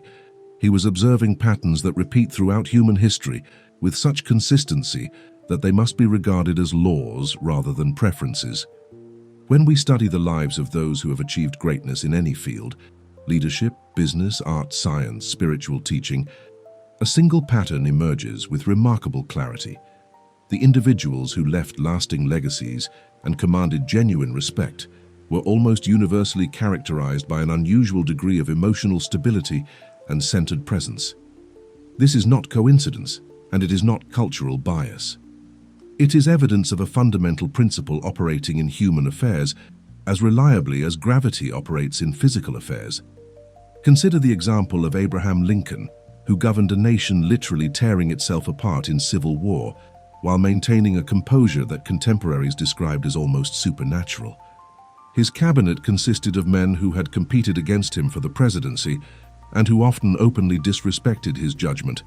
Yet Lincoln never allowed their provocations to disturb his inner equilibrium. He could be insulted to his face in cabinet meetings and would simply continue discussing policy without reaction, as if the insult had never occurred. His enemies called this weakness, mistaking his refusal to react as an inability to perceive or respond to attacks. But Lincoln understood something they did not. The moment he allowed their provocations to control his emotional state, they would own him. By maintaining perfect serenity in the face of chaos, he remained the master of every situation he entered, and this mastery allowed him to hold together a fragmenting nation through sheer force of centered presence. When historians examine Lincoln's effectiveness, they inevitably note his capacity to rise above the partisan fury that consumed everyone around him. He could consider arguments from all sides without his emotional reactions contaminating his judgment. He could make impossibly difficult decisions, sending thousands to their deaths in battle, suspending civil liberties, navigating between abolitionist demands and border state sensitivities, while maintaining the clear-mindedness that only comes from emotional sovereignty. Had he operated like most politicians of his era, reacting emotionally to every attack and allowing circumstances to determine his state, the Union would have fractured beyond repair, and his name would be forgotten or despised. Instead, his serenity during supreme crisis established him as perhaps the greatest president in American history, and scholars still study his letters and speeches, searching for the source of his unusual composure. The pattern repeats in business with figures like Warren Buffett, whose investment success over decades defies statistical probability, yet makes perfect sense when you understand his emotional approach to volatility. While other investors panic and sell during market crashes or become euphoric and buy at market tops, Buffett maintains what he calls his temperamental advantage, the ability to remain calm and rational when everyone around him is losing their minds. This is not a technical skill, it is emotional discipline of exactly the kind Allen describes. Buffett has repeatedly stated that success in investing requires controlling your emotions more than understanding complex financial models, and his entire career validates this claim. He makes billions, not because he knows something others don't, but because he maintains serenity that allows him to act rationally when others are acting reactively. What makes Buffett's example particularly compelling is that he operates in an arena specifically designed to trigger emotional volatility. Markets swing wildly, fortunes are made and lost in hours, news breaks constantly that seems to demand immediate reaction. Yet Buffett sits in Omaha, reads, thinks, and occasionally makes a move from a position of complete calm. He does not check stock prices obsessively. He does not allow market sentiment to determine his mood. He does not confuse activity with productivity or excitement with value creation. His serenity in an environment of institutionalized panic has produced returns that compound year after year, while more active, more anxious investors burn themselves out chasing trends and reacting to noise. The wealth he has accumulated is not just a financial outcome, it is a quantifiable measurement of the economic value of serenity. In the realm of spiritual teaching, consider the Buddha, whose entire philosophy centers on the cultivation of equanimity as the foundation of liberation. The biographical accounts describe a man who could sit in meditation while a murderer approached to kill him, remaining so perfectly centered that the murderer was transformed by the encounter. Whether these specific stories are historically accurate matters less than the pattern they illustrate. The spiritual teacher, whose presence commanded transformation, did so not through intellectual brilliance or supernatural powers, but through a depth of serenity that ordinary people could feel but not explain. When such individuals speak, their words carry unusual weight, because the consciousness behind the words is stable in a way that ordinary consciousness is not, and this stability creates authority that no amount of eloquence without foundation could match. The same pattern appears in military leadership, where the generals who are remembered for brilliance rather than butchery are those who maintained composure under conditions that would shatter most people's sanity. George Washington at Valley Forge, maintaining discipline and hope while his army froze and starved, his calm presence the only thing preventing complete dissolution. Ulysses S. Grant during battles, so undisturbed by chaos that he could sit and whittle while shells exploded around him, issuing orders from a place of centered assessment rather than panicked reaction. These men did not win through superior tactics alone. They won because their emotional stability created order out of chaos, allowing clear thinking and coordinated action when others descended into the fog of war and made desperate mistakes. Allen observed this pattern and recognized it as evidence of a law. Calmness of mind is not merely pleasant or admirable, it is causally related to effective action in the world. The calm person does not simply feel better, they function better, perceive more accurately, decide more wisely, and ultimately shape circumstances more powerfully than the agitated person can, despite working far harder. This is not a moral statement about who deserves success. It is a mechanical statement about what produces success according to how human consciousness actually operates. The stable platform allows precise work. The shaking platform causes mistakes regardless of skill. This is not philosophy. It is physics applied to psychology. The validation continues in the negative examples, where we observe how volatility correlates with failure even when other advantages are present. Consider the brilliant entrepreneur who builds a successful company only to destroy it through emotional decision-making during a crisis, selling at the bottom, or making desperate moves that amplify rather than solve problems. Consider the talented athlete who possesses every physical advantage but cannot win consistently because emotional reactions to mistakes cascade into performance collapse. Consider the gifted artist whose productivity becomes erratic because their mood swings determine whether they can access their creative capacity at all. In each case, talent and opportunity are present, but emotional volatility prevents their effective deployment, validating Allen's claim that serenity is not optional for sustained success, but foundational to it. The historical record provides countless case studies where serenity proved to be the deciding factor in outcomes that seemed determined by other forces. Nelson Mandela emerging from 27 years of imprisonment without bitterness, his capacity to remain centered despite unimaginable injustice, allowing him to lead a peaceful transition that experts predicted would devolve into race war. Viktor Frankl surviving concentration camps by maintaining his internal freedom even when all external freedom was stripped away, his composure during supreme suffering becoming the foundation for an entire school of psychotherapy. Rosa Parks remaining calm in her refusal to give up her bus seat, her quiet dignity more powerful than any angry protest could have been in catalyzing social change. These are not just inspiring stories, they are data points proving that serenity generates power beyond what force or aggression or emotional intensity can produce. Allen collected these observations and synthesized them into a principle that anyone can test. The more tranquil you become, the greater will be your success, your influence, and your power for good. This is not wishful thinking or spiritual fantasy. It is a pattern so consistent across contexts that denying it requires ignoring overwhelming evidence. The business leader who maintains composure during crises outperforms the one who panics. The parent who remains calm during family chaos creates better outcomes than the one who adds their own volatility to the situation. The teacher whose emotional stability creates a container for learning produces students who flourish, compared to the teacher whose mood swings create an environment of anxiety. In every domain where human beings interact and outcomes matter, serenity provides advantage that volatility cannot match. The mechanism behind this correlation becomes clear when you understand how consciousness actually works in practical situations. The calm person sees options that the agitated person cannot perceive because emotional static clouds perception. The calm person makes decisions based on reality, rather than fear or euphoria, leading to choices that serve long-term interests rather than just relieving short-term pressure. The calm person conserves energy that the volatile person wastes on useless emotional processing, arriving at challenges with full batteries while others show up depleted.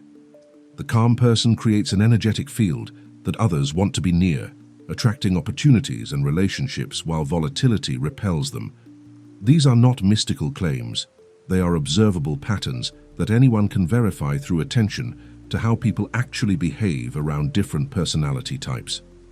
Modern neuroscience has begun catching up to what Allen observed through careful attention to human behavior, discovering that emotional regulation is governed by prefrontal cortex function, and that chronic stress and emotional volatility literally impair the brain's executive functions over time. The reactive person is not just making poor choices, they are physically degrading their capacity to make good choices through the chronic activation of stress responses. Meanwhile, the person who practices emotional sovereignty is strengthening the neural pathways that support wise decision-making, literally changing their brain structure through repeated practice of the principles Allen taught. The wisdom was always true.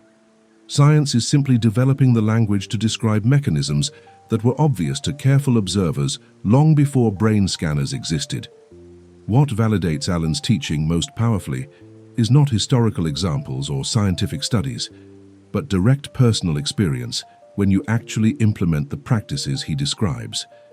You discover that maintaining serenity during a challenging situation does not just make you feel better. It actually produces better outcomes that you can measure. The negotiation goes differently when you remain calm.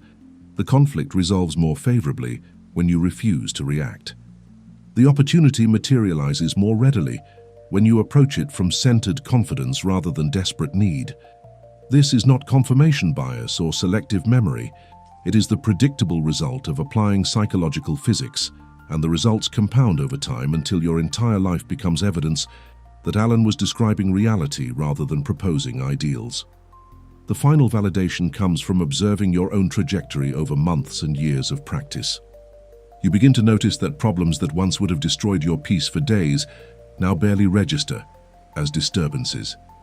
Provocations that once guaranteed an angry reaction now pass through your awareness like clouds through empty sky.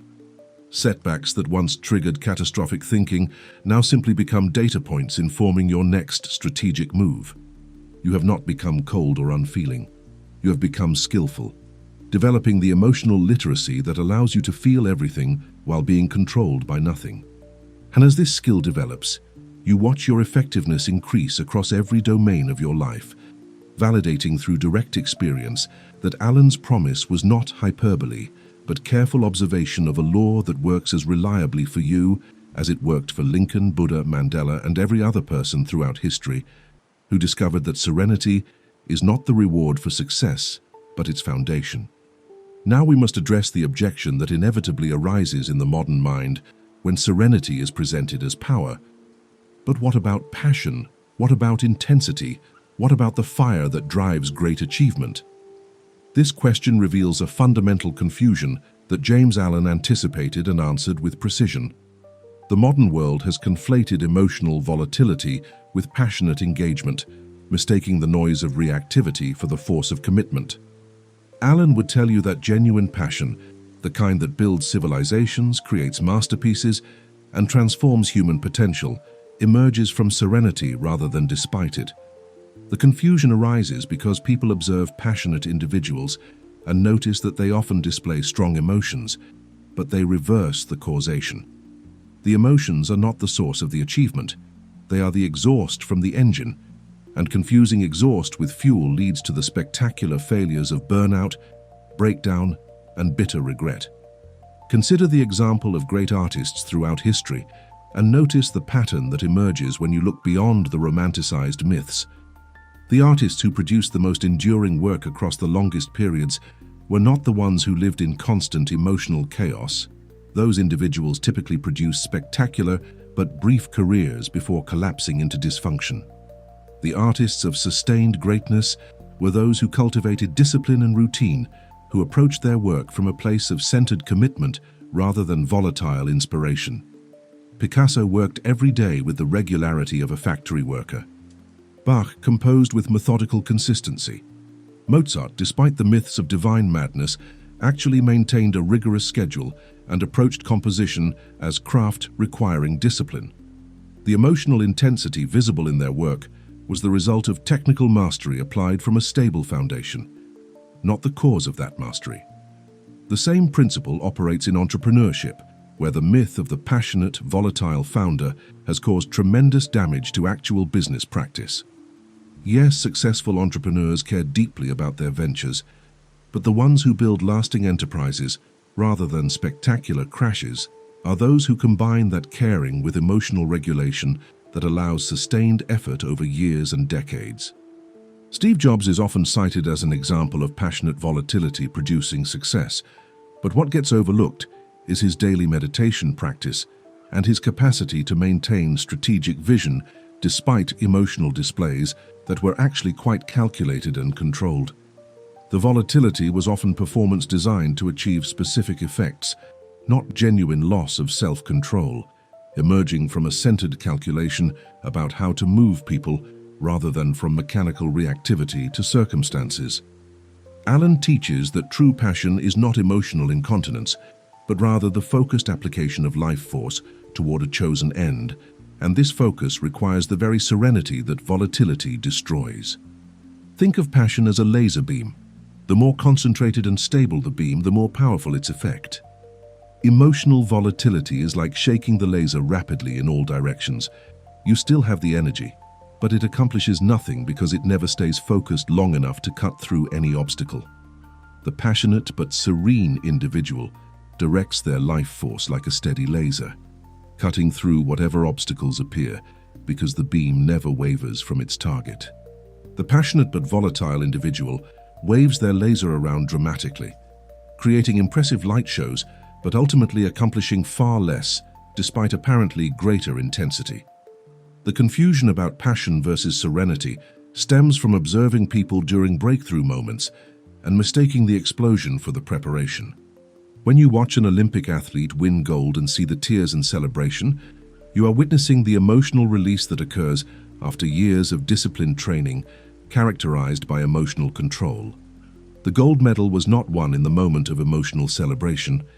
It was won during 10,000 practice sessions where the athlete maintained focus despite wanting to quit, preserved discipline despite frustration, and kept showing up with consistency that volatility could never sustain.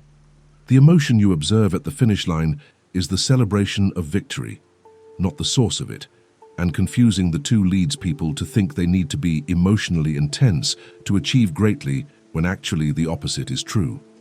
This is why Alan emphasizes that serenity is not the suppression of passion, but rather its purification and concentration.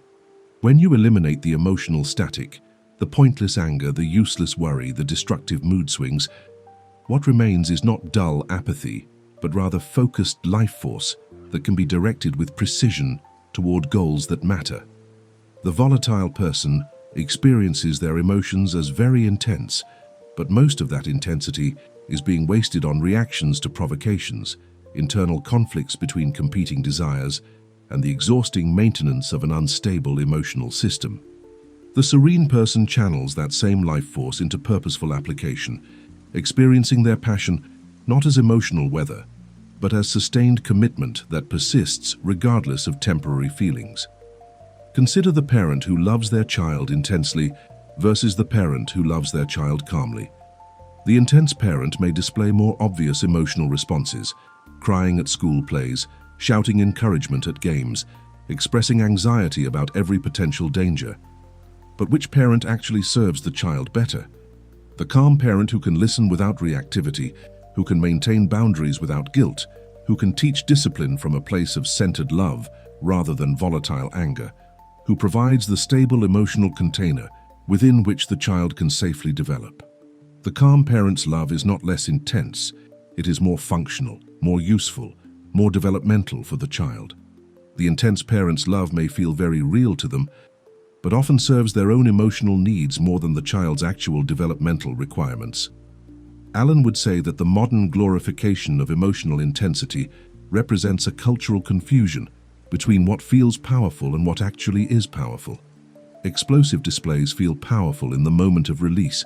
There is satisfaction in venting anger, catharsis in expressing grief dramatically, excitement in riding waves of euphoria.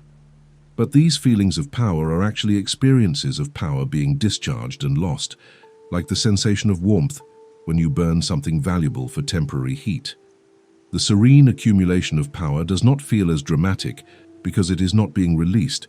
It is being stored and concentrated, creating potential that can be unleashed strategically rather than reactively. The validation of this principle appears in the longevity of achievement rather than its momentary intensity. The volatile artist may produce a brilliant work during an emotional storm, but then enter a months-long depression where nothing gets created. The serene artist produces consistent work day after day, and over a lifetime, the accumulated output vastly exceeds what the dramatic cycles of intensity and collapse can generate. The volatile leader may inspire their team during passionate speeches, but then create chaos through unpredictable mood swings that undermine morale and productivity.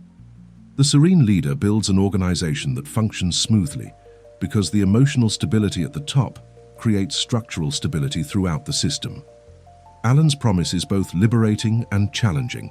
You do not need to become more emotionally intense to achieve greatly. You need to become more emotionally sovereign. The intensity is already within you. It is your life force, your vital energy, your creative potential. The question is whether you will waste it through volatility or direct it through serenity. Most people burn through their life force like wasteful spenders, creating dramatic moments but building nothing lasting. The person who cultivates serenity becomes the careful investor of life force, deploying it strategically toward objectives that compound over time until what began as small, consistent efforts produces results that appear miraculous to those who only observe the outcome without witnessing the process. This understanding transforms how you relate to your own emotional life. You stop trying to generate intensity through artificially working yourself into emotional states, recognizing this as exhausting and counterproductive. Instead, you focus on creating the stable foundation from which sustained effort naturally flows. You stop confusing emotional drama with meaningful engagement, recognizing that most drama is simply energy leaking away uselessly. You start treating your emotional state as the precious resource it is, conserving it carefully and deploying it wisely rather than allowing circumstances to trigger automatic discharge. The result is not less passion but more effective passion, the kind that builds rather than just burns, that creates rather than just consumes, that transforms vision into reality through the patient application of centered force that volatility can never sustain long enough to complete anything truly significant. You have now been initiated into the fundamental mechanics of what James Allen called the silent energy, that mysterious force that commands respect without demanding it, that shapes circumstances without force, that accumulates power through the very refusal to waste it on reactive display. This is not theoretical knowledge offered for your contemplation. This is operational intelligence that transforms immediately upon application. Everything you have learned converges into a single realization that must now crystallize with perfect clarity.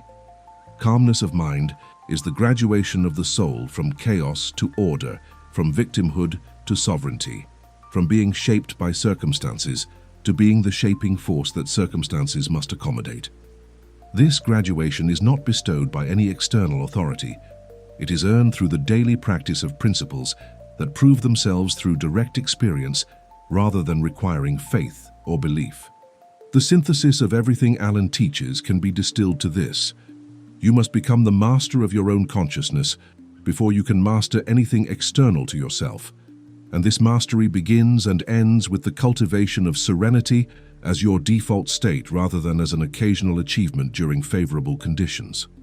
The weak man experiences serenity only when circumstances align perfectly, when he's well rested, when nothing has gone wrong, when no one has challenged him.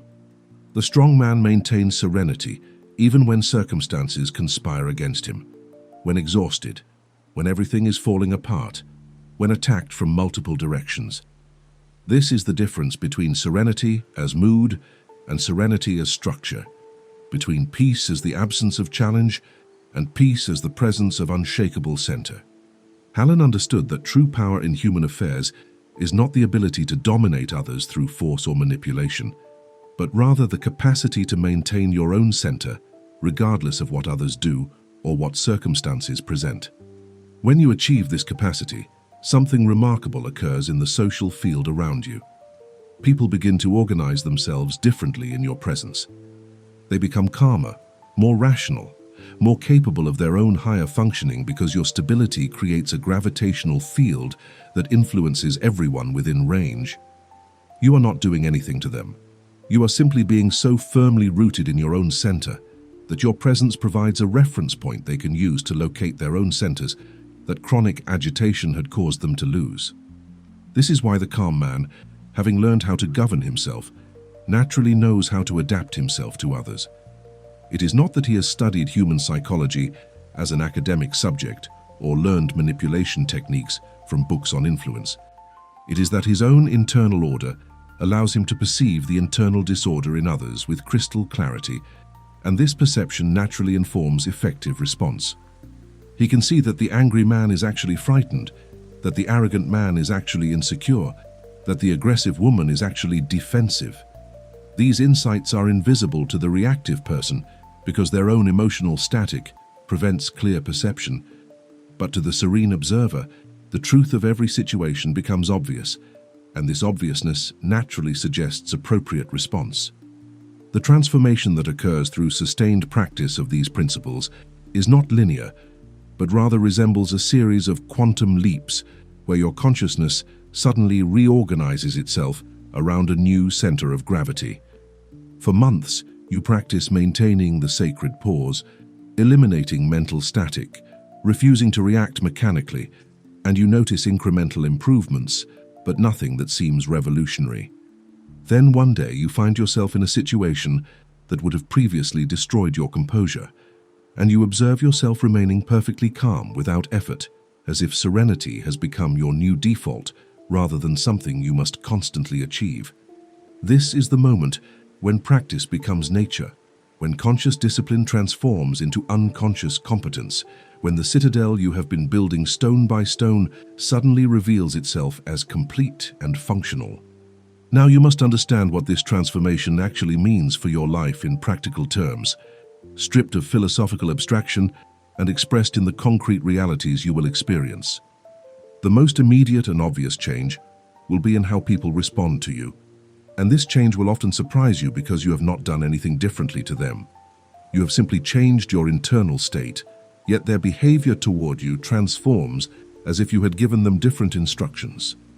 The person who previously felt comfortable being dismissive toward you will suddenly become respectful, not because you demanded respect, but because your serenity makes dismissiveness feel inappropriate.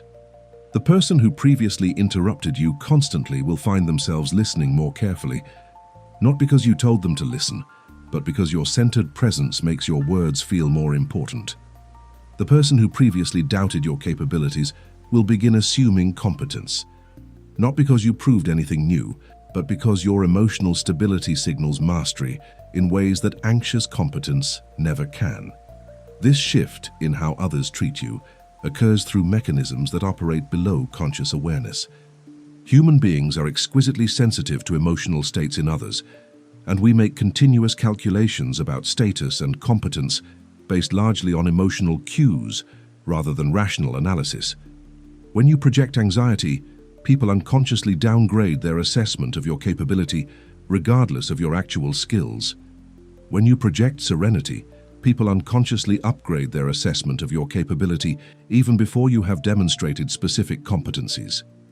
This is not fair or rational, but it is real. And Alan recognized that you can either complain about this reality or use it to your advantage by deliberately cultivating the state that generates the responses you desire. The second major change you will experience is in the quality and quantity of opportunities that appear in your life. This might sound like magical thinking until you understand the mechanism. Opportunities are distributed through networks of trust, and trust flows preferentially towards stability. When someone has a genuine opportunity, a business partnership, a significant project, an important introduction, they must choose whom to entrust it to, and this choice is made largely on the basis of perceived reliability. The volatile person may have impressive credentials, but their emotional instability signals risk. The serene person may have fewer obvious qualifications, but their stability signals safety, and safety often trumps credentials when people are making decisions about whom to trust with things that matter to them. Moreover, opportunities require recognition to be seized, and recognition requires the perceptual clarity that serenity provides while anxiety destroys. The anxious person is so consumed by their internal static that opportunities can walk right past them unnoticed. The serene person sees options that others miss because their clear consciousness perceives the full landscape rather than just the threats and fears their anxiety highlights. You will discover that as you become more serene, you seem to become luckier. But this luck is actually the natural consequence of seeing more clearly and being trusted more readily, creating more successful outcomes that compound over time. The third transformation occurs in your relationship with work and productivity. Most people experience work as a struggle against their own resistance. They must force themselves to stay focused, overcome procrastination, battle distraction, and end each day exhausted from the internal conflict between what they wanted to do and what they actually did. As serenity deepens, work becomes flow rather than force. You sit down to tasks and discover that hours have passed without the usual struggle because you're not simultaneously fighting your own resistance. The emotional energy that was being consumed by internal conflict becomes available for actual work, and your productivity increases dramatically without any increase in effort. In fact, you may find yourself working less intensely but accomplishing more because the work is no longer contaminated by the friction of resistance. This change in your relationship with work often produces the surprising discovery that you have been exhausting yourself, not through the work itself, but through your emotional relationship to the work. The anxious person spends tremendous energy worrying about whether they can complete the task, whether it will be good enough, whether they will meet the deadline, all before doing any actual work. By the time they start working, they're already depleted. The serene person simply begins working without this preliminary expenditure of energy, and when challenges arise, they address them without the additional burden of anxiety about the challenge. The same task requires vastly different energy expenditure depending on your emotional state. And over a career, this differential compounds into the difference between burnout and sustained high performance. The fourth major shift manifests in your relationships, both personal and professional. Most relationships operate on an unstable equilibrium, where each person's volatility triggers the other's volatility, creating cycles of conflict and reconciliation that exhaust both parties. When you become the serene presence in any relationship, you break this cycle not through demanding that the other person change, but through refusing to participate in the volatility dance. When they attempt to provoke you and you remain calm, they initially escalate, assuming you didn't hear or understand their provocation. But when you consistently fail to react, they eventually must either escalate to absurd extremes that reveal their own dysfunction, or they must calm down to meet you at your level. Either way, the relationship transforms. It becomes healthier as they rise to meet your stability, or it ends as they realize they can no longer use emotional manipulation to control you. In business relationships particularly, your serenity creates an unusual competitive advantage because most business is conducted in a climate of chronic anxiety, with everyone reacting to market movements, competitor actions, and internal politics. When you bring calm presence to these environments, you become the adult in a room full of frightened children, and people naturally defer to the person who seems least disturbed by the chaos that terrifies everyone else. This deference translates directly into influence and opportunity, not through manipulation, but through the natural human tendency to trust the person who appears to know something that justifies their confidence. The fifth transformation, perhaps the most profound, occurs in your relationship with yourself. Most people spend their entire lives at war with themselves. Their rational mind battles their emotional impulses, Their aspirations conflict with their habits. Their stated values contradict their actual choices. This internal conflict consumes enormous energy and produces chronic dissatisfaction because you can never get away from yourself, and thus the war never ends. As you cultivate serenity, this internal conflict gradually resolves not through forcing one part to dominate another, but through establishing a center of consciousness that can observe all parts without being identified with any single part. You develop what Alan calls self-possession, the capacity to own all aspects of yourself without being owned by any of them. This self-possession produces a quiet confidence that others find magnetic, because it is not based on external achievements that could be lost, but on internal integration that becomes more solid over time. You stop needing constant external validation because you have established internal validation through the direct experience of self-mastery. You stop comparing yourself anxiously to others because you recognize that your path and their path are different, and serenity allows you to honor that difference without feeling threatened by others' success or diminished by their capabilities. This freedom from comparison is itself a form of power, because it allows you to learn from everyone without being intimidated by anyone, to appreciate excellence wherever you find it without experiencing it as an indictment of your own worth. The final message Alan would have you understand is this: everything you seek, respect, success, love, peace, purpose, flows naturally toward the person who has established serenity as their foundation, not as a reward for the serenity, but as a lawful consequence of the consciousness that serenity represents. You do not become serene in order to manipulate others into giving you what you want. You become serene because it is the only state from which you can see clearly, act effectively, and build anything that lasts. The external rewards follow inevitably, but they follow as side effects of being the kind of person who has learned to govern their own consciousness. And this governance is its own reward long before any external validation arrives. You now stand at a threshold that every person who has encountered these teachings must eventually cross. The threshold between knowing and doing, between understanding these principles intellectually and implementing them as the operating system of your daily existence. James Allen would tell you that everything you have learned becomes worthless unless you make the decision right now, in this moment, to stop leaking your power and to become the eye of the storm. This is not a casual commitment to try these ideas or to incorporate them when convenient. This is a declaration of war against every habitual pattern that has been sabotaging your potential through emotional incontinence and mechanical reactivity. The challenge Alan issues to you is simple in concept, but demanding in execution. From this moment forward, you must treat every provocation as a test of your mastery, every challenge as an opportunity to demonstrate sovereignty, every circumstance that could disturb your peace as a chance to prove that you have become the master of your thought. This does not mean you will succeed in maintaining serenity in every moment. You will fail repeatedly, especially in the early stages. But the commitment means that every time you fail, you recognize the failure immediately, analyze what triggered the loss of center, and consciously reinforce your commitment to respond differently next time. This cycle of failure, recognition, and recommitment is itself the practice that builds the citadel stone by stone. You must understand that you are declaring independence from the tyranny of circumstance, and like any declaration of independence, there will be forces that resist your liberation. Your old habits will fight to maintain their dominance, generating familiar emotional patterns with increased intensity when they sense you attempting to escape their control. The people in your life who have been manipulating you through emotional buttons will escalate their button pushing when those buttons stop working, testing whether your new stability is genuine or just temporary performance.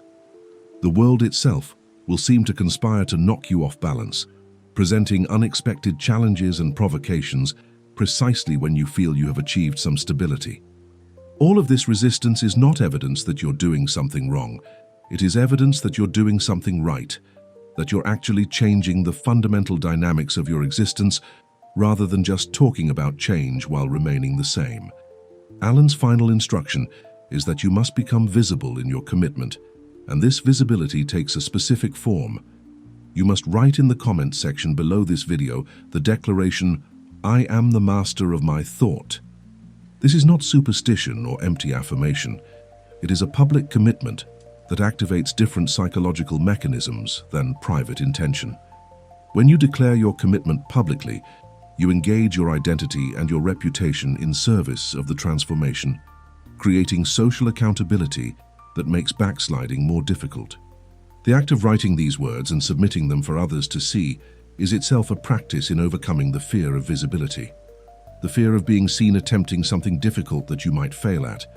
The fear of declaring mastery before you feel you have achieved it. The declaration, "I am the master of my thought," is not a statement of current achievement, but rather a statement of committed identity. You are declaring who you are becoming through your practice, not claiming who you already are through effortless natural gift. This distinction is crucial because the ego would prefer to either claim complete mastery, avoiding the work, or claim complete inability, avoiding the responsibility. The declaration stakes out the middle ground. I am not yet fully the master, but I am committed to becoming the master, and I claim this identity now so that my actions can align with this future self rather than remaining trapped in identification with my past self. When you write these words, "I am the master of my thought," you are performing an act of magic in the original sense. You are using words to create reality rather than just describe it. You are participating in the ancient practice of self-authorship, consciously choosing the story of who you are becoming rather than unconsciously accepting the story that circumstances have been writing about you. Every person who has ever transformed themselves fundamentally has engaged in this practice of declaring a new identity before the evidence fully supports the declaration, and then living into that declared identity through daily practice until the declaration becomes description. The reason Alan insisted on this public declaration is that silence allows your power to dissipate. When you learn transformative principles but keep them private, you can forget them when convenient, dismiss them when challenged, abandon them when they become difficult. But when you have publicly stated your commitment, you have created a witness to your journey, even if that witness is only strangers on the internet who will never know whether you followed through. The psychological impact of being witnessed is profound, activating parts of your psyche that private intention cannot reach. You are declaring to the world, and therefore to yourself, I am no longer the person who reacts mechanically. I am becoming the person who responds consciously. Let the silence speak now, Alan would say. Let your serenity become the loudest statement you make. Stop trying to prove yourself through arguments and explanations and justifications. Stop attempting to earn respect through displays of competence that reek of desperation. Stop seeking validation through constant activity and visible effort. Instead, become still. Become centered. Become the person who need not announce their power because their presence announces it for them. This is not passivity. It is the ultimate form of activity, the conscious creation of internal conditions that generate external results, as naturally as a magnet attracts iron. The world is filled with noise, people shouting their insecurities, broadcasting their fears, venting their frustrations, desperately seeking attention through whatever drama they can generate. You will stand apart from this chaos not by shouting louder, but by speaking more quietly. Not by moving faster, but by moving with greater purpose. Not by doing more, but by doing what matters. Your serenity will cut through the noise like a laser through fog, and those who have ears to hear and eyes to see will recognize what you have become. Those who cannot perceive it were never your audience anyway, and their inability to understand your transformation is not your concern. The final truth Alan would leave you with is this: the masters of the mind, those rare individuals who have achieved genuine greatness rather than just impressive activity, all understood the principle of silent energy. They knew that power accumulated in silence and dissipated in noise. They knew that respect commanded through serenity lasted, while respect demanded through aggression crumbled. They knew that success built on a foundation of internal peace withstood storms that destroyed success, built on anxiety and volatility. They discovered through their own experimentation and observation exactly what Alan codified in his writings. Serenity is not a luxury for those who have already succeeded. It is the prerequisite that makes success possible in the first place. You have been given the keys to the kingdom. The question now is whether you will use them to unlock the door and walk through, or whether you will admire the keys while remaining locked in your familiar prison of reactivity and chaos. The choice is yours, and it must be made not once, but 10,000 times in the countless small moments where you either maintain your center or surrender it to circumstance. Each choice compounds. Each practice session strengthens the muscle. Each successful maintenance of serenity in the face of provocation lays another stone in the citadel that will eventually become unshakable. Write your declaration now. I am the master of my thought. Let these words be the line in the sand that separates who you were from who you are becoming. Let them be the battle cry of your inner revolution, the manifesto of your liberation from the tyranny of mechanical reaction. Let them be the seed that you plant today, knowing that with patient cultivation through daily practice, this seed will grow into the tree of mastery under whose branches you will finally find the peace and power you have been seeking all your life. The masters have shown the way. The principles have been revealed. The path stretches before you, clear and demanding. All that remains is for you to take the first step, and that step is the declaration of your commitment to becoming what you are capable of becoming. Stop leaking your power. Become the eye of the storm. Declare your mastery below. The transformation begins now.